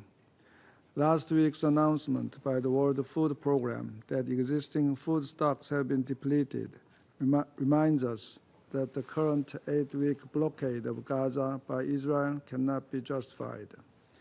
Humanitarian aid should never be wielded as a political tool, yet famine is once again looming for Palestinians in Gaza. We underscore the obligations to respect international humanitarian law. This includes the responsibility of the occupying power to ensure requisite food and medical supplies and to grant free passage of humanitarian relief into and throughout the occupied territory. We urge Israel to immediately allow and facilitate humanitarian aid into Gaza by all relevant agencies, including UNRWA, fully respecting the principles of humanity, impartiality, and neutrality, and independence. The continued taking of hostages by Hamas is unacceptable. However, this does not lay the ground for Israel's non-compliance of international law. Mr. President, history will remember that the humanitarian catastrophe unfolding in Gaza, which is particularly acute for its 1 million children. We call on all parties to comply with their obligations to protect civilians and humanitarian workers. We take serious note of the belated admittance by the IDF to the deadly attacks in March, killing Palestinian emergency relief workers and a UN staff member. Credible investigations are still needed, and all those responsible must be punished, and concrete measures to prevent recurrence should be established. In addition, we remain deeply concerned by the apocalyptic living conditions in Gaza due to massive destruction, expanding no-go zones, and the critically strained health system and shortages of basic services, to name just a few. Israel's military strikes on heavy equipment vehicles provided by mediating countries for reconstruction deprives Palestinian civilians of their desperate hope for early recovery. Mr. President, we all know that the best way to ensure compliance with international norms in Gaza is a ceasefire. The efforts by mediating countries are still going on. As such, we strongly urge parties to this conflict to reinvigorate sincere engagement to secure a renewed ceasefire. In this regard, we highlight the impassioned remarks by President Abbas of the Palestinian Authority, demanding that Hamas release all Israeli hostages and criticizing their actions as inflicting damage to the Palestinian cause. We hope that his rare comments, by drawing a clear line between the PA and Hamas, will be a starting point for both Israel and Palestine to move in the right direction toward advancing the two-state solution. Mr. President, we also need urgent de-escalation and compliance with international law in the West Bank. Ongoing evacuation orders, demolition of homes, and movement restrictions, combined with the expansion of settlements and settlers' violence, are driving Palestinian families from their land. We are deeply concerned that in 2025 alone, Israeli authorities have advanced plans for over 15,000 settlement housing units. We reiterate that Israeli settlements in the occupied Palestinian territory constitute a flagrant violation under international law, as provided in Resolution 2334. We call on Israel to engage with regional players, including the Palestinian Authority, to enhance coexistence and peace. In this regard, we welcome the holding of the international conference in June, co-chaired by France and Saudi Arabia. Mr. President, since the horrific terrorist attacks by Hamas on October 7, we have witnessed multiple significant developments in the region, notably in Lebanon, Syria, and Yemen. While some of them are driving the region into deeper instability, we also witnessed a historic transition of Syria. Its government's will to cooperate with the international community is a beacon toward a better future for the region. We fully understand the central importance of a just and durable solution to the Palestinian question in the context of peace and stability in the wider region. As such, we hope that the ceasefire in Gaza can be swiftly renewed and the reconstruction process can be followed based on international law and free from demographic or territorial changes. In closing, Mr. President, we reiterate our strong condemnation and rejection of all forms of hatred, including anti-Semitism. Last week, Jews around the world marked Holocaust Remembrance Day. We hope that all peoples can learn from this historic crime and redouble efforts for tolerance, harmony, and respect. I thank you, Mr. President. I thank the representative of the Republic of Korea. I give the floor to the representative of Pakistan. Thank you, Mr. President. I would like to thank the French presidency for convening this timely and critical debate.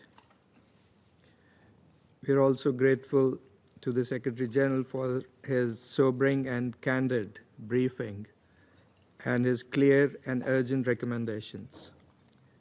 We commend and salute the United Nations staff and humanitarian workers who are engaged in Gaza under difficult circumstances. Mr. President, the tragedy unfolding in Gaza is without precedent, both in scale and in humanity. This is not merely a humanitarian crisis. It is the systematic destruction of a people and the erasure of a nation's right to exist. Israel's attack on Al-Ahli Hospital earlier this month, the last major hospital providing critical health care, was a horrific massacre. The deliberate targeting of civilians and essential infrastructure, the use of starvation as a weapon, and the incineration of displaced families in tents. These are not collateral damages of war. They are methods of war. The occupying power's intent is unmistakable: to leave no space that is safe for Palestinians. These are acts of war crimes and ethnic cleansing. Israel's unilateral breach of the ceasefire agreement brokered by Egypt, Qatar, and the United States was a deliberate choice of return to war over diplomacy. This assault on Gaza is killing civilians at 4 times the rate of previous conflicts.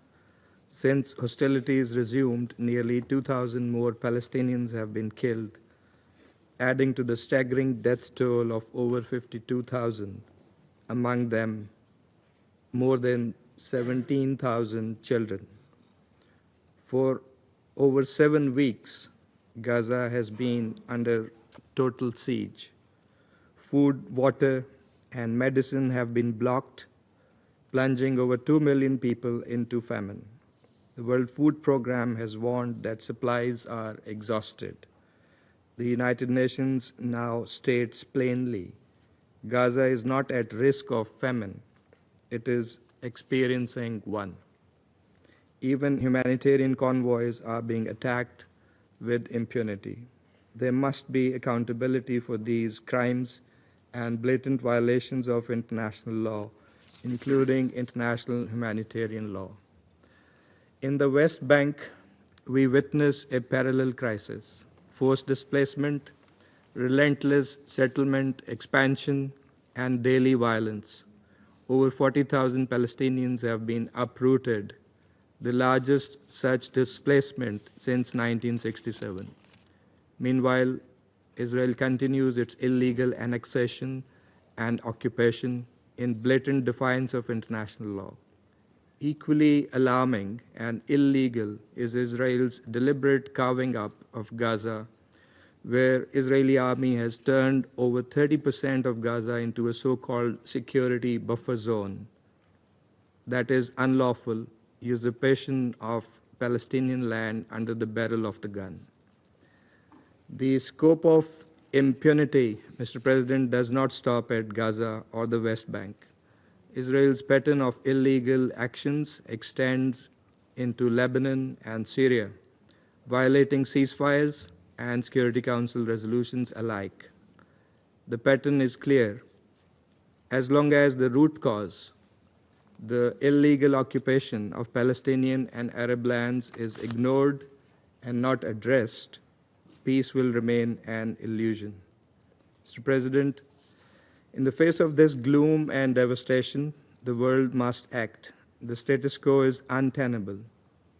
What we need is not mere expressions of concern, not just ticking a box, as the Secretary General noted this morning, but decisive and collective action focused on 3 essential objectives.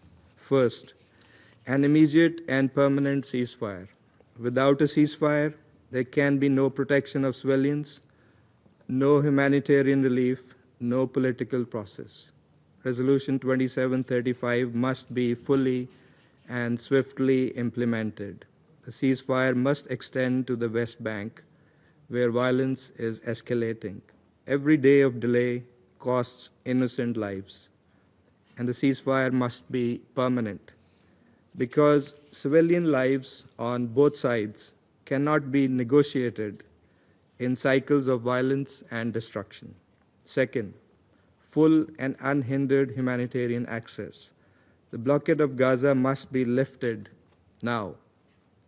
Humanitarian access is not a concession to be granted, but a legal obligation. Aid workers, convoys, and medical teams must operate freely and safely. Starvation cannot be normalized as a weapon of war. Aid is not negotiable, as the Secretary General said. Collective punishment must end. The international community must mobilize massive and sustained assistance to prevent total famine and begin the process of recovery and rebuilding shattered lives. The Gaza reconstruction plan must be fully and actively supported, and there must be no forced displacement of Gazans from their land. Third, a clear political horizon grounded in Palestinian statehood. Humanitarian relief addresses the symptom. It's only justice that can cure the disease, which is the occupation. History has shown us that ending the violence without ending the occupation will only invite future cycles of conflict. The Palestinian people deserve a credible and irreversible political path forward towards a sovereign, independent, and contiguous and viable state of Palestine based on the 1967 borders with Al-Quds al-Sharif as its capital. In this context, the upcoming June conference on realization of the two-state solution, co-chaired by France and Saudi Arabia, is a vital opportunity. It must deliver tangible outcomes, a timeline for Palestinian statehood, a freeze and reversal of settlement expansion, concrete measures to protect civilians and holy sites, and full, equal, and rightful membership of Palestine in the United Nations. Pakistan calls on the international community to ensure the success of this conference. Let us make it a turning point, not another missed opportunity. Mr. President, Foreign Minister, Pakistan firmly believes that sustainable peace in the Middle East cannot be built on the normalization of occupation. The world must come to terms with this reality.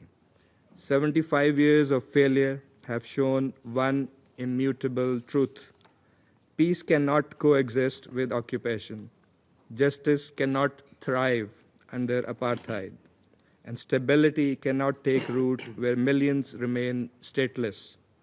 The world knows what must be done, and I believe this Council itself knows what is the ultimate path to peace. Having endorsed the framework for pacific settlement of the Palestinian question in its various resolutions over the years, the only question that remains is whether there is the necessary will to do so. As echoed during yesterday's debate on refugees, there is an urgent imperative to address the root causes of conflicts. Around this table, there was a unanimous call yesterday for the Council to do more, not only to respond to crises, but to prevent them and to promote peaceful, just, and lasting settlements of ongoing and protracted conflicts, particularly those involving foreign occupation. Let us work together to realize that objective and to uphold the promise of the UN Charter and international law for all peoples. I thank you. I thank the representative of Pakistan and now give the floor to the representative of Algeria. Merci. Thank you, Mr. President. I would like to thank the French presidency for convening this high-level meeting that enables us to break the deafening silence surrounding, in this council, the Palestinian question, as if it were a foregone conclusion. This meeting perhaps will be a welcome break, a break from the oppressive silence of this council this unacceptable inertia from this council for more than a year now in the face of the Palestinian tragedy. I just want to cite two figures. Over the past 2 months, we have seen the death of 2,273 Palestinians and almost 6,000 injured. President, I would like to express our sincere gratitude to the Secretary General for his briefing and for his tireless efforts to ease the suffering of the Palestinian people and to bring an end to the relentless Israeli aggression against a defenseless civilian population. These efforts, while deeply appreciated, have regrettably not shaken the intransigence of the Israeli occupying power, which remains determined to pursue its ongoing deadly campaign. A campaign of genocide, a campaign of ethnic cleansing, a campaign of collective punishment, and of systematic destruction of Palestinian life and livelihood. Worse still, the international community and this very Security Council failed to extend the level of support required to make this effort impactful. The absence of collective action, the lack of accountability, and the double standards have emboldened the Israeli occupier to act with total impunity, total immunity. Today, we find ourselves at a critical juncture, and we must ask ourselves, when will our word be translated into action? When will the resolution of this very Security Council be finally enforced? When will international law cease to be a tool selectively applied? When will the dignity, the rights, humanity of the Palestinian people finally be respected? Mr. President, for over 18 months, the people of Palestine, particularly in Gaza, have endured unspeakable horrors, mass killings, mass starvation, mass displacement, and mass destruction. Abandoned and defenseless, the Palestinian people face one of the most ruthless occupying forces in the world. The international community failure to uphold its moral and legal responsibilities have emboldened Israel to normalize and even promote the crime of mass deportation as a strategy. Let us be clear. This is not a war. This is organized, systematic annihilation. Despite the horrific figures well known to everyone, some still refuse to see the reality and to condemn the indiscriminate attacks on the Palestinian people.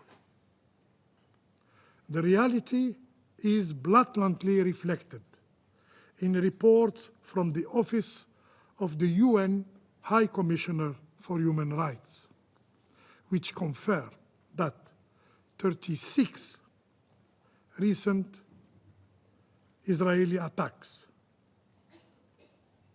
all those killed were women and children. Yes, all of them. This pattern points to either indiscriminate bombing or the deliberate targeting of civilians. What justification can possibly explain these atrocities? What new narrative will the Israeli occupying power spin? That every tent bombed was a Hamas center for command? A Hamas center for command? That every child buried alive was a threat? The deliberate targeting of Palestinian civilians under the direction of the highest political and military Israeli authorities is evident. It is well documented. This is not collateral damage. It is a policy. These are war crimes. These are crimes against humanity, and they necessitate accountability and justice.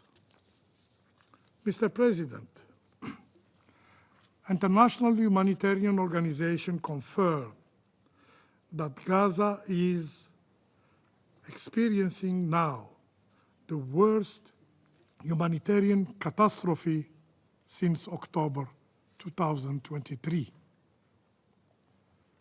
This is one of the worst humanitarian failures of our generation,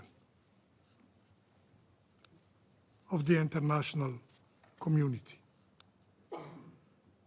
Every single person in Gaza is now relying on humanitarian aid to survive. And that lifeline has been completely cut off since a blockade of all aid supplies was imposed by the Israeli authorities for almost 2 months. The World Food Programme has declared that its food stocks in Gaza are now fully exhausted.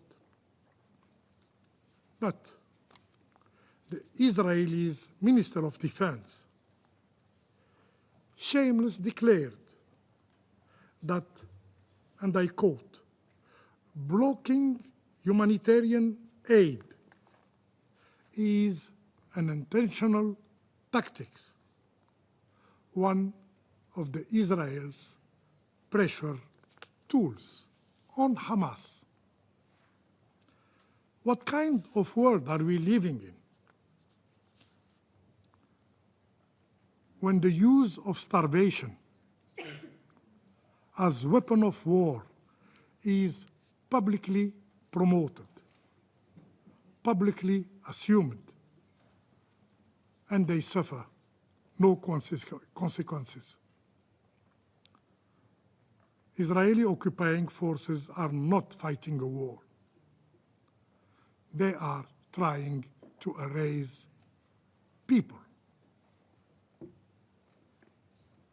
We, in the Security Council, we should impose an immediate ceasefire before it is too late. Mr. President, situation in West Bank is not less alarming. Settlement expansion continues at a record pace, with entire communities uprooted, armed settler militias protected and empowered by the Israeli authorities roam freely, attacking Palestinians' families, burning homes, destroying fields and places of worship. And Palestinians are being forcibly displaced in broad light. Sacred sites, including Al-Aqsa Mosque, are regularly stormed by extremist settlers, accompanied and protected by Israeli police. Entire neighborhoods are now being turned into military zones.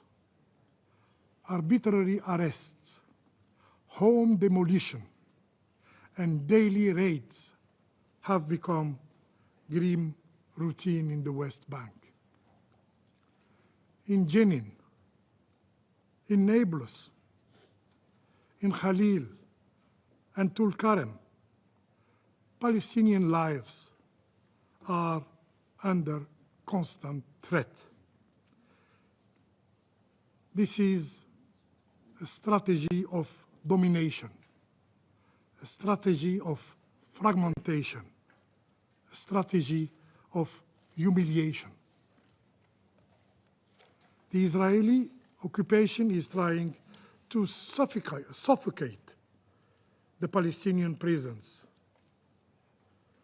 to diminish their dignity, to erase their identity, and finally, ultimately, to rewrite history of Palestine. Today, the notion of a Palestinian state feels more like a fading illusion. But Mr. President, despite of occupation, despite waves of dispossession, and despite the immense suffering they endure, the Palestinian people have never surrendered. They continue to cling to their homeland, to their culture, and to their legitimate aspiration. They have learned from history that exile is not a solution, that justice denied is not justice lost, and that liberation may be delayed, but it is inevitable. With the support of the international community and through steadfast resilience, the Palestinian people will achieve their inalienable right to self-determination. They will establish their independent and sovereign state with Al-Quds Sharif as its eternal capital. I thank you. Je remercie le représentant permanent de l'Algérie. I thank the permanent representative of Algeria for that statement, and I give the floor to the representative of Panama. Je remercie, Monsieur le Président. Thank you, President. On behalf of the government of Panama, we'd like to express our acknowledgement to France for the way in which they have steered the Council this month and for convening this open debate on the situation in the Middle East. We'd also like to greet and thank His Excellency Antonio Guterres, United Nations Secretary-General, for his valuable briefing, as well as his constant commitment to promoting international peace and security. We also welcome the participation of all delegations who will today contribute with their reflections to strengthening multilateral dialogue on this topic. President, Panama remains convinced that it's possible to build a Middle East based on mutual respect, tolerance, and human dignity. However, today, this potential is limited by a reality that is affected by many crises that are superimposed upon each other: prolonged conflicts without a political solution, persistent humanitarian emergencies, essential services that have collapsed, and fragile security environments. This is in addition to cross-cutting threats such as terrorism and violent extremism. This complex combination of factors has significantly reduced spaces for understanding, and it makes a consistent and robust international response more urgent than ever. The war in Gaza, unleashed by the attacks perpetrated by Hamas on the 7th of October 2023, which Panama firmly condemns, has led to one of the most serious humanitarian crises in the recent history of the region. More than 51,000 deaths, 116,000 injured, the destruction of civilian infrastructure, critical infrastructure, widespread displacement, and extremely precarious conditions in which thousands of Palestinian families are surviving reflects an alarming level of suffering. Panama reiterates its call for there to be an immediate, sustained ceasefire to eliminate the humanitarian tragedy, and there must be full, safe, and unhindered access to humanitarian aid to get into Gaza. This measure can establish the conditions for there to be a lasting political solution. A critical measure is for the 59 people who remain as hostages to be immediately, unconditionally, and safely released. Panama reiterates its solidarity with the families of those people, and they are in suffering and uncertainty at the moment. A political solution to be legitimate and sustainable must include a transition process that excludes extremist actors such as Hamas and makes it possible to rebuild governance in Gaza, focused on protecting civilians and allowing them to fully exercise their rights.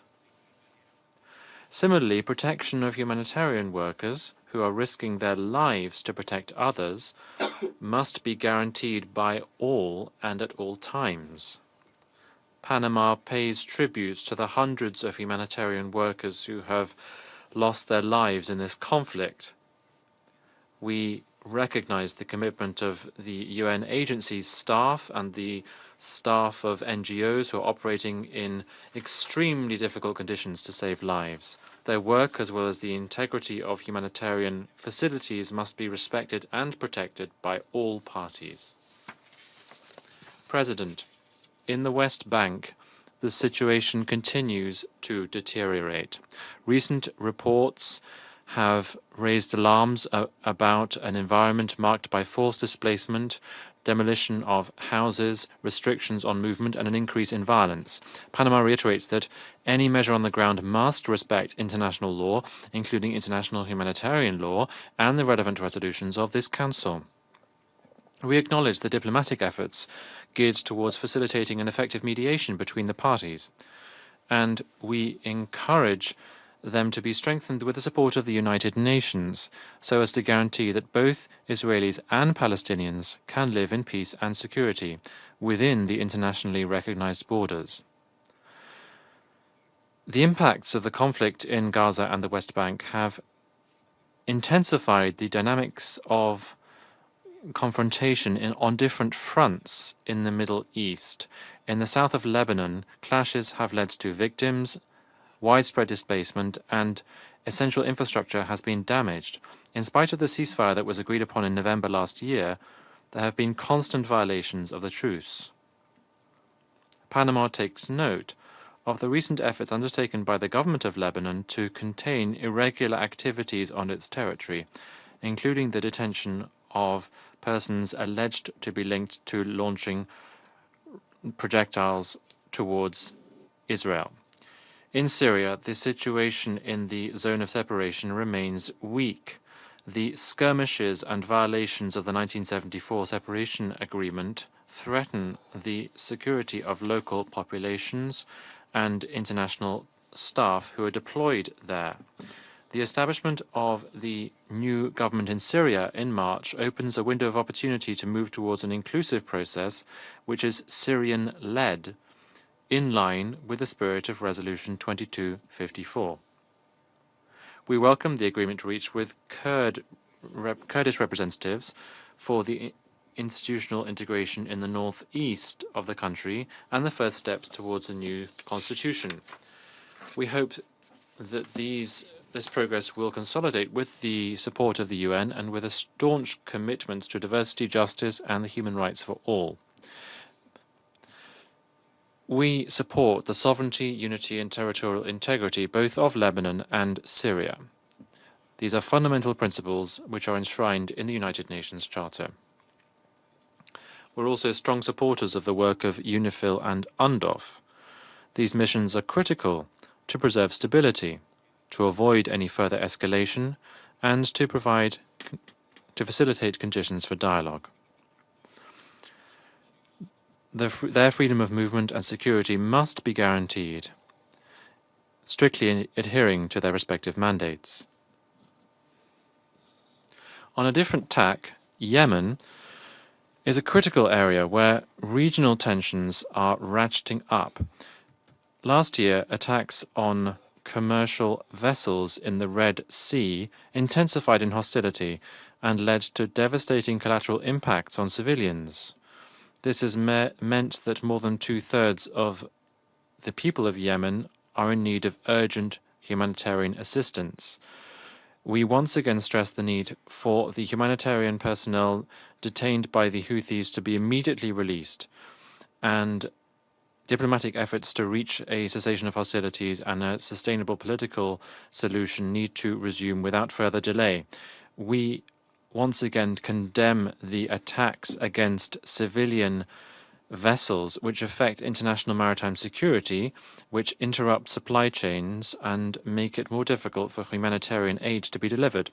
President, against the current backdrop, terrorism, religious fundamentalism, and the presence of foreign fighters have all taken on a more complex, dynamic, transnational nature. We think that these threats require a comprehensive response, combining prevention, social cohesion, and institutional strengthening. The Security Council must beef up its ability to preempt and understand the new forms of violence, or that, although they may be different in their form, all erode international peace and security with equal seriousness. We're also concerned by the lack of concrete progress towards the establishment of a zone free of nuclear weapons and other weapons of mass destruction in the Middle East, in line with what was agreed at the 1995 review conference of the NPT. In times of increasing mistrust and structural tensions, the commitments to the multilateral non-proliferation mechanisms must urgently be renewed. We need to see diplomatic negotiations on arms control resumed with the requisite seriousness and political will. This has to be guided by the principles of international law, multilateralism, and the common interest to preserve peace. President, the suffering that entire communities in the Middle East have borne for decades is not just as a result of the cruelty of conflicts, but also the prolonged absence of political will to address its structural causes. Many resolutions have been adopted by this Council, but in many cases there is a lack of constructive political will, which leads to them being translated into concrete measures to be implemented and to respect the agreements and to reach genuine solutions. This inertia leaves dangerous vacuums which allow extremism, hatred, and the prevalence of sexual violence to proliferate, and this disproportionately affects women and girls. Given this reality, we reiterate that multilateralism is the only way to recover trust, to protect civilians, and to move towards sustainable solutions guided by international law and shared responsibility. That is why we think it is critical to promote initiatives that can strengthen the collective ability for prevention and to come up with an appropriate response. We particularly need to strengthen the United Nations and its specialized agencies' abilities to document, prevent, and address humanitarian emergencies under the principles of impartiality, transparency, and respect for the norms of international law, and this includes international humanitarian law. We also need to support national reconciliation led by local actors with international technical support, recognizing the diversity of societies and ensuring the full, effective, safe, and meaningful participation of women as the way to build lasting peace. We also need to bolster cooperation between agencies of the UN system and regional mechanisms such as the League of Arab States to improve humanitarian coordination and to promote inclusive political solutions. President, in conclusion, behind every conflict that we address in this Council, there are lives that have been silenced and they deserve to be recognized. We're talking about mothers who are hoping to see their children again while they have been buried under rubble or trapped in dark tunnels without knowing if they're going to be able to see them again.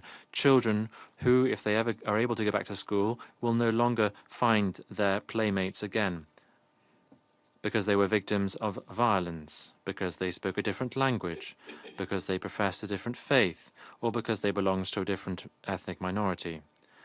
Panama believes that lasting peace in the Middle East will not be reached through military force or extremism, but rather through commitment to legitimate, inclusive, and sustainable political processes. The people of the Middle East deserve more than just truces. They deserve lasting peace, and it is our duty to make this possible. Thank you. The President, I thank the representative of Panama, and I now give the floor to the representative of the Russian Federation. Thank you, Mr. President. We'd like to thank the UN Secretary General for his review of the situation in the region. For a year and a half now, the collective punishment of the entire Palestinian people, both in the Gaza Strip and in the West Bank, has been ongoing. With the resumption on the 2nd of March of large-scale military operations by the Israeli Defense Forces, the IDF, in the Strip, the toll of those killed on a daily basis and injured is now in the hundreds. About 500,000 Gazans have become IDPs over the past month. The overall number of those who've died since the start of the escalation in the area of the Palestinian-Israeli conflict is more than 52,000, and 118,000 have been injured. A large number of those killed in Gaza have been women and children, and there are regular attacks on schools and medical and civilian facilities. An especially egregious incident was the cold-blooded murder by IDF soldiers at the end of March of 15 humanitarian workers, including UN staff, and 8 medics of the Palestinian Red Crescent. We've seen from the results of the Israeli investigation that it was an operational misunderstanding between the soldiers.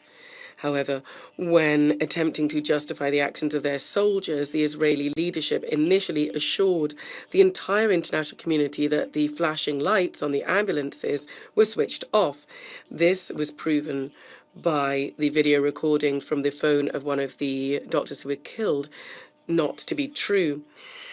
So what is the cost of the lives of 15 humanitarian workers, the firing of the deputy unit commander, and disciplinary measures for the other officer? It's hardly surprising that with such mild punishment, and in essence a lack of due accountability, Gaza has long broken all records, and the number of those killed, be these children, humanitarian workers, UN staff, UNRWA workers, and journalists. We'd like to recall that the protection of humanitarian staff is an unconditional prerequisite and an obligation in line with IHL. Mr. President, the catastrophic situation in the Gaza Strip is worsened by the almost 60-day blockade of the provision of food and medication, which has led to supplies running out.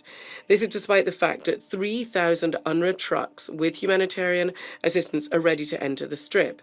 Humanitarian organizations are warning about an impending famine, particularly amongst children. We mustn't forget that these actions of Israel are directly impacting the detention conditions of the hostages in the Strip. It is totally unacceptable to use humanitarian assistance as a bargaining chip in negotiations. The situation is artificially exacerbated by Israel's ban on UNRWA's work. This structure plays a key, irreplaceable role in conducting humanitarian operations on the ground and providing comprehensive assistance to Palestinians. Undermining the work of UNRWA is complicating an already difficult situation for the inhabitants of Gaza, East Jerusalem, and the West Bank. We would urge Israel to reconsider its decision to cease cooperation with UNRWA. We'd also like to remind you that the agency's role is to assist Palestinians until a Palestinian state is established. There's no justification for the attempts by West Jerusalem to justify the drive to annex the Strip by using Hamas's refusal to unconditionally release the hostages.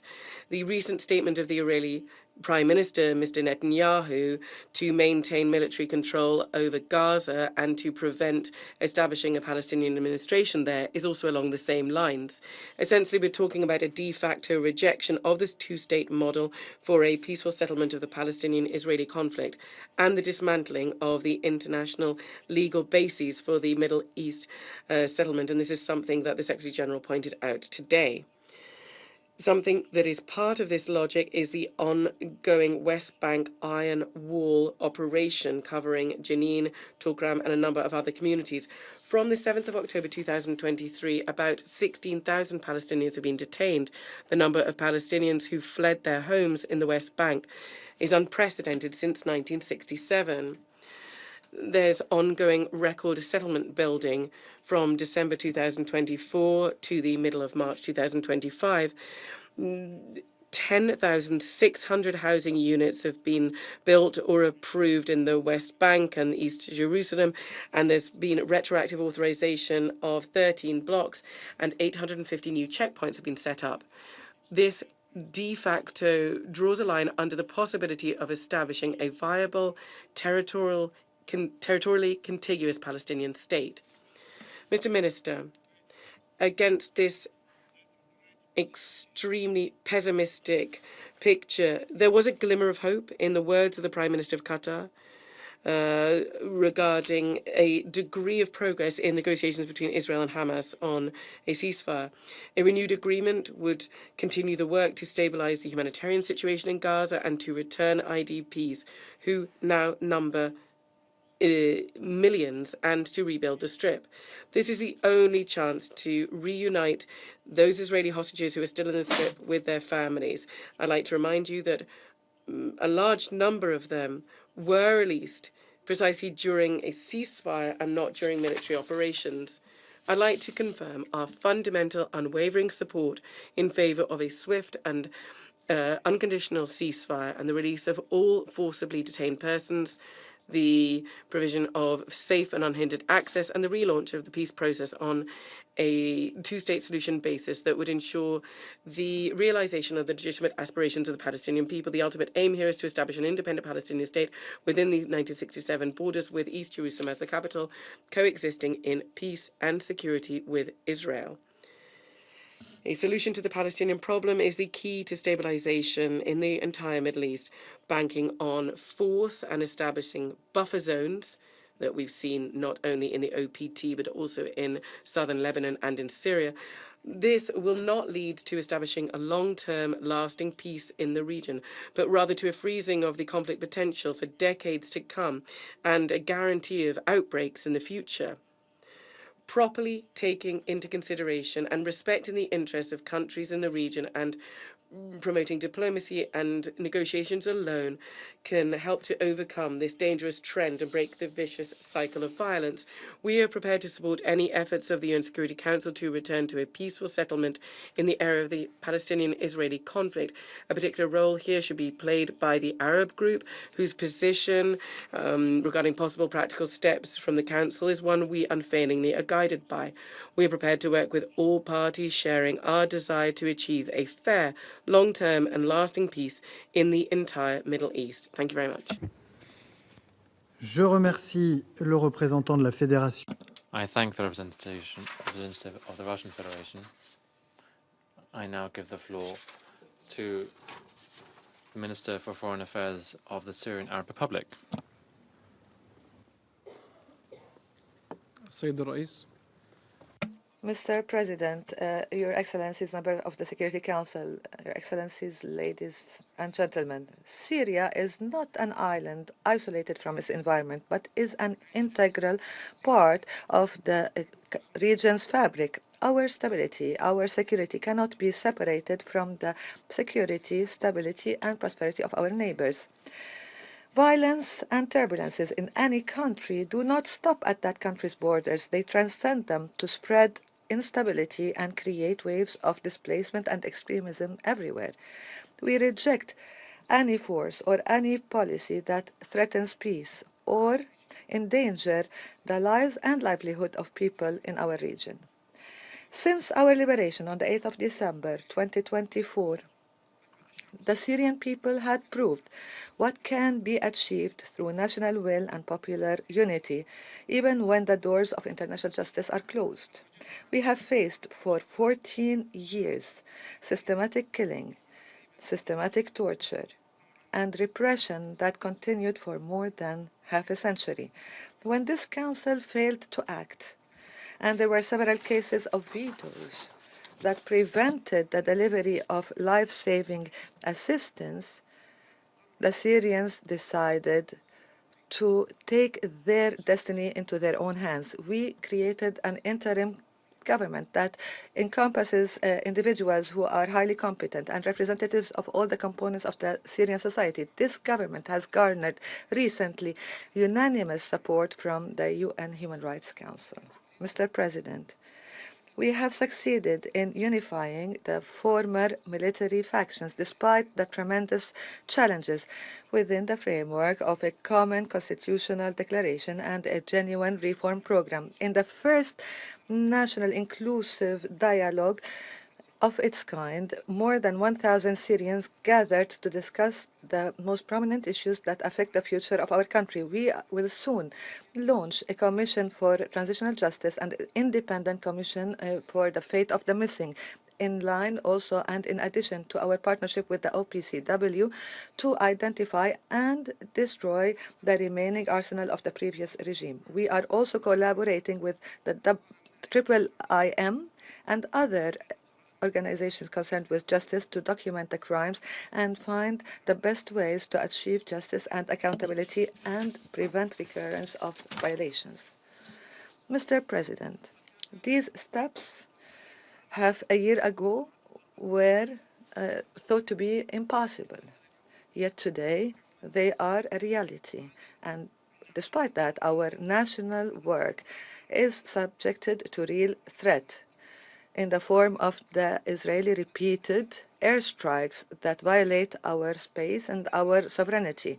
The pretexts that were used to justify such strikes in terms of the armed groups supported externally does not stand anymore. These strikes are not only a blatant violation of Security Council resolutions, particularly Resolution 242 and 497, but also destroy our civilian infrastructure and opens the space for chaos again and the return of militias against whom Syrians had fought for 14 years. All the narrative, the misleading narrative by the Israeli side had failed The Syrian people feel concerned and feel threatened by the Israeli side as a result of the ongoing strikes and the indiscriminate bombing and the incursions. This forces people to displacement and to leave their villages that are along the borders in the southern of Syria. Several people were killed, were injured as a result of this aggression. This expansionist approach and over-inflating of the dangers and the non-respect of the sovereignty of the neighbors would lead to instability and violence in the region. Israeli practices against Syria will encourage and will find that the environment that is conducive for those groups affiliated with Iran to destabilize Syria. Not taking decisive decisions to deploy troops in the buffer zone will undermine the international will and will make the people in Syria lose their trust. We met several times with UNDOF, who feel desperate and feel incapable as a result of Israel's blocking of their missions as mandated by this council. Mr. President, Christians and Kurds and Alawites, as well as the Druze and Arabs, agree fully that we will not accept any foreign interference in our country and reject the Israeli practices. They refuse to be used in the media campaigns of Israel that seek to divide Syria and keep it fragile and unstable. Even Syrian Jews, who we've met repeatedly, reject such plans and such policies. Mr. President, if we are able to give convincing and genuine responses to these questions, then we can understand who destabilizes the situation in Syria and who builds peace, who removed the Assad regime and the militias affiliated with that regime, and who violates the airspace and strikes the different sites and carries incursions into our lands, who recognizes the diversity of the Syrian society, and those who use them in their rhetoric to enhance and to increase sectarianism, who enable the work of UNDOF and who obstructs it, who facilitates the work of OPCW in inspecting the sites of possible sites of chemical weapons, and who are bombing these sites. We remind this council that the Golan is, after 50 years of its illegal annexation, continues to be under occupation in a blatant violation of the principles of the UN Charter. We call again for the implementation, the full implementation of Resolution 497 and enable UNDOF to restore the lines of the pre-4th of June 1967 lines. Ladies and gentlemen, we stand with the Palestinian people in Gaza who are still suffering from the brutal war, where continuous airstrikes and a blockade that is stifling and deliberate starvation and targeting of paramedics and journalists, a demolition of homes and repeated violation of fragile truces.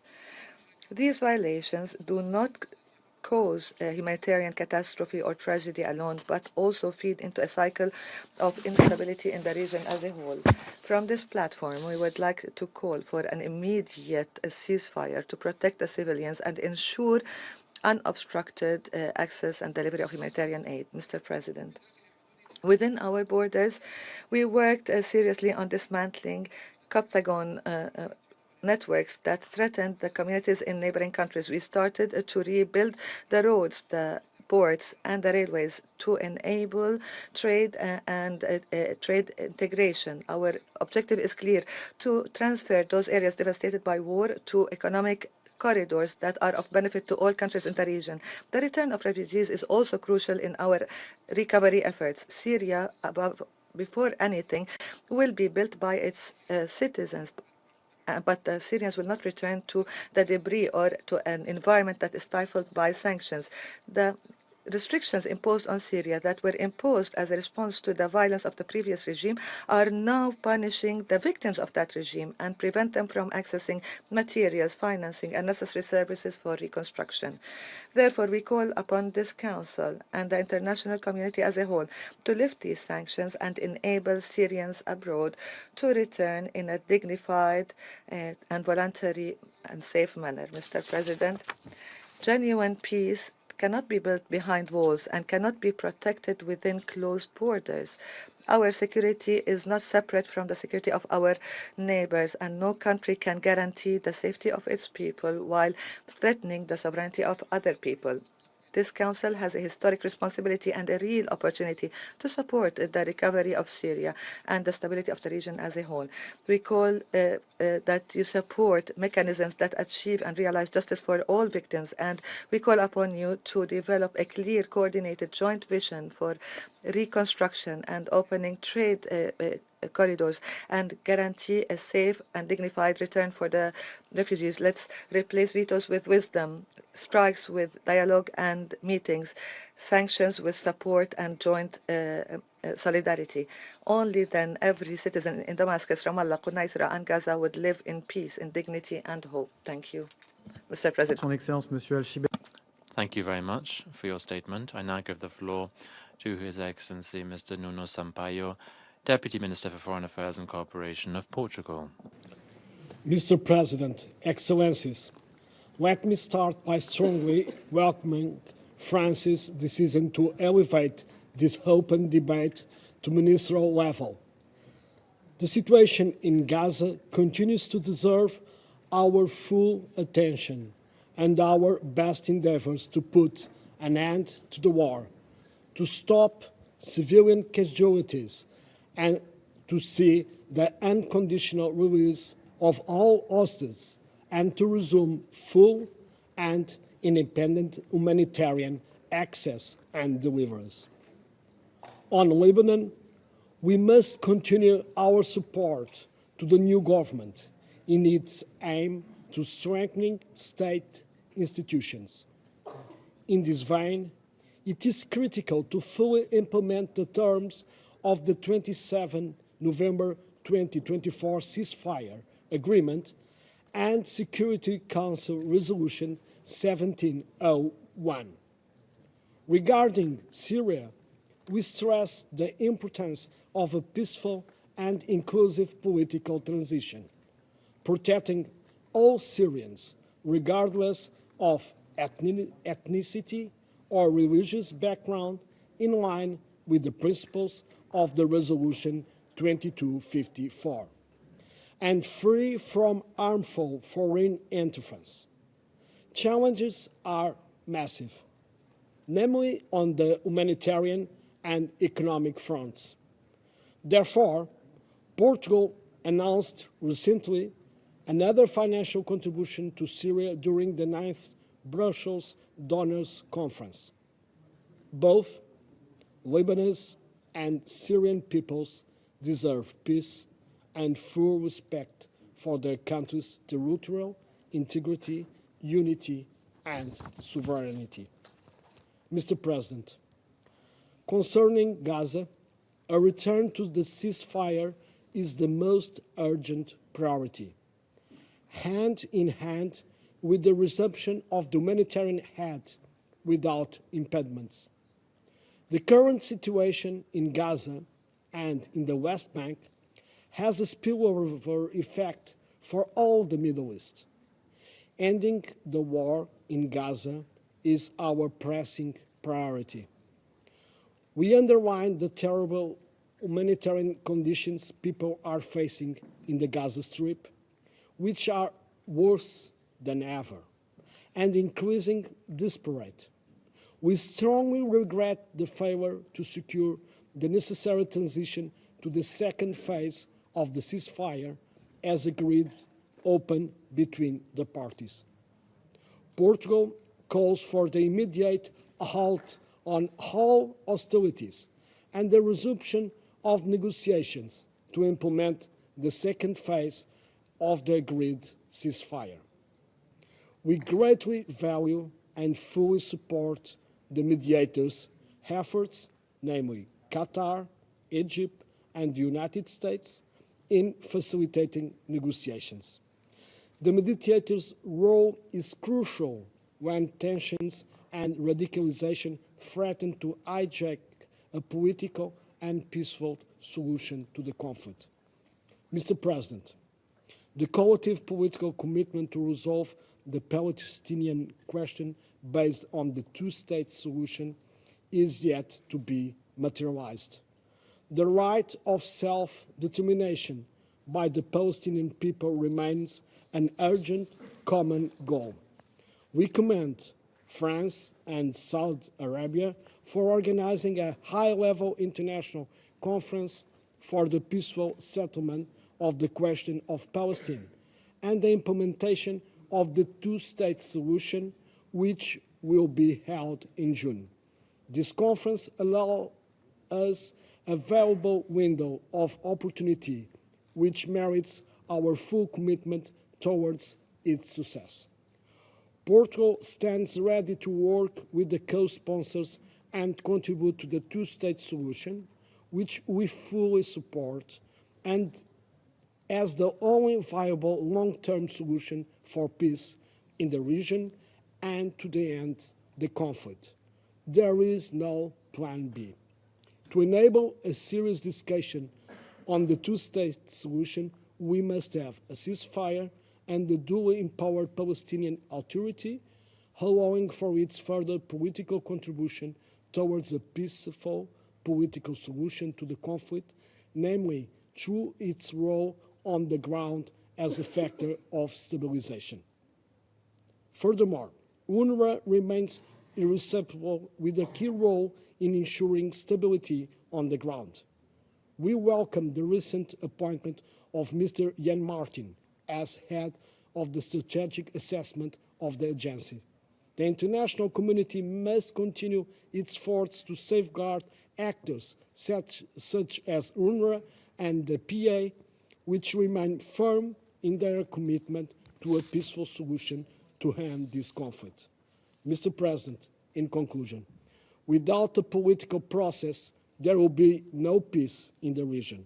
Therefore, we reiterate our call to all parties to step up their efforts to reach an immediate ceasefire in Gaza. Portugal remains committed with the rule of law and with an international order based on rules, with the United Nations at its core. We will maintain the consistency of our positions on every front and shall continue to strive for a just and peaceful solution to the Palestinian question, anchored on the relevant resolutions of the UN. I thank you. I thank His Excellency Mr. Sampaio for his statement. I now give the floor to His Excellency Mr. Charles Jose, Under-Secretary for Multilateral Affairs and International Economic Relations of the Philippines. Mr. President, I would like to thank you and the Republic of France for convening today's open debate. I also extend our appreciation to the Secretary General for his valuable briefing to the Council. Mr. President, we are deeply concerned that despite recent ceasefire agreement reached in January 2025, we find ourselves once again facing escalating violence in the region. The situation in the Middle East, particularly the Israel-Palestine conflict, continues to cause immense suffering and instability. The Philippines remains deeply concerned by the ongoing violence and tragic loss of civilian lives. We call for the immediate restoration of the ceasefire, unconditional release of all hostages, and the facilitation of full humanitarian access to those in need. It is essential that international humanitarian law is fully respected, ensuring the protection of civilians and humanitarian personnel. Humanitarian and aid workers working under increasingly dangerous circumstances must be afforded the protection they are entitled to under international law. It is time to end the cycle of violence, to protect civilians, ensure the flow of life-saving aid, and restore the ceasefire. The Philippines continues to emphasize its firm support for a two-state solution with a safe and independent Palestine and a secure Israel living in peace and harmony. We firmly believe that this solution remains to be the most viable and sustainable pathway to resolving the Israel-Palestine conflict, essential to the realization of a lasting peace. In this regard, we look forward to the upcoming high-level international conference on the international support to the implementation of the two-state solution on the question of Palestine to be held in June 2025. We also support the ongoing work of the Global Alliance for the implementation of the two-state solution. We see the conference and the Global Alliance as complementary and important opportunities to reinvigorate the international community's commitment to the two-state solution, particularly at a time when the political landscape requires renewed support and constructive dialogue. In his speech at the General Assembly in September 2024, Philippine Secretary of Foreign Affairs Enrique A. Manalo said, "The UN has set itself as the platform and pathway to address international peace and security. It serves as the ground for states to find convergence amidst crisis and conflict. It offers response and relief, hope and humanity. It is through this very platform here in this Security Council that we must strengthen our collective response to the crisis, offering not only relief but also hope and humanity to the people of the Middle East. The time to act is now. The only path to peace in the Middle East is through dialogue, respect for international law, and a commitment to human dignity for all." Thank you. Je remercie Son Excellence. I thank His Excellency Mr. Jose from the Philippines Foreign Ministry, the Undersecretary for Multilateral Affairs. I now give the floor to Her Excellency Mistina Renata Halheim, Deputy Minister for Development of Norway. The situation in Palestine is catastrophic. Civilians in Gaza face an acute risk of starvation, disease, and death. 18,000 children have reportedly been killed. We are extremely concerned about the lack of access to critical aid and basic goods in Gaza. It is unacceptable that Israel has fully blocked humanitarian assistance to the area for more than 8 weeks. Israel has an obligation under international law to provide or otherwise allow access to life-saving assistance for the civilian population and ensure that humanitarian principles are upheld. Later this week, Norway will participate in a hearing in the advisory proceedings before the International Court of Justice on this very topic. There, we will set out our view on these fundamental legal obligations incumbent upon Israel. We condemn all attacks on humanitarian workers. It is crucial that those who risk their lives to save others and to carry out humanitarian work are protected. Those responsible must be held to account. We extend our deepest condolences and express our strong support to the bereaved and the organizations affected. President, we repeat our clear message. Fighting must stop immediately. The ceasefire must be resumed. The population must immediately have access to the emergency aid to which they are entitled. The hostages must be released immediately and unconditionally. We mourn with all the victims and all the bereaved families. The future of Gaza must be shaped by Palestinians and serve the interests of its people. We welcome the Arab Reconstruction Plan. Until a two-state solution is achieved, we, the international community, have a responsibility to secure the rights of Palestine refugees. We, the member states, have equipped UNRWA with a UN mandate to do so. The agency is doing its best under extreme circumstances. If UNRWA is prevented from implementing its mandate, it will have serious ramifications also beyond the Middle East. President, we continue to be deeply concerned about increased tensions elsewhere in Palestine. Military operations in refugee camps, forced displacements, and movement restrictions are worsening an already volatile situations in the West Bank. Settler violence continues. Between 15 and 21st of April, the UN documented at least 23 attacks by Israel settlers against Palestinians. This must stop.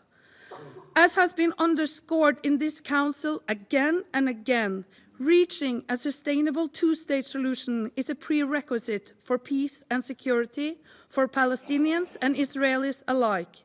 Norway remains committed. Let us use the upcoming UN conference in June, as well as the work of the Global Alliance for the Implementation of the Two-State Solution and the AHLC to intensify our efforts towards that end. President, it is critical that the transition in Syria succeeds for the Syrian people and for the stability and security of the Middle East and beyond. We must now give the transitional authorities the opportunity to ensure an inclusive government for all Syrians. Sanctions must be lifted to allow economic recovery and development. The Syrian population has endured hardship for decades, and the humanitarian needs are still high. Norway will continue to support the country's most vulnerable and insist in finding solutions that will promote self-reliance. Syrians must be allowed to determine their own future. The unity and the territorial integrity of Syria must be respected. For this, the international community should act in concert. I thank you. Je remercie Son Excellence. I thank Her Excellency for her statement. There are still a large number of speakers remaining on my list for this meeting. I intend, with the concurrence of members of the Council, to suspend the meeting until 3 p.m. today.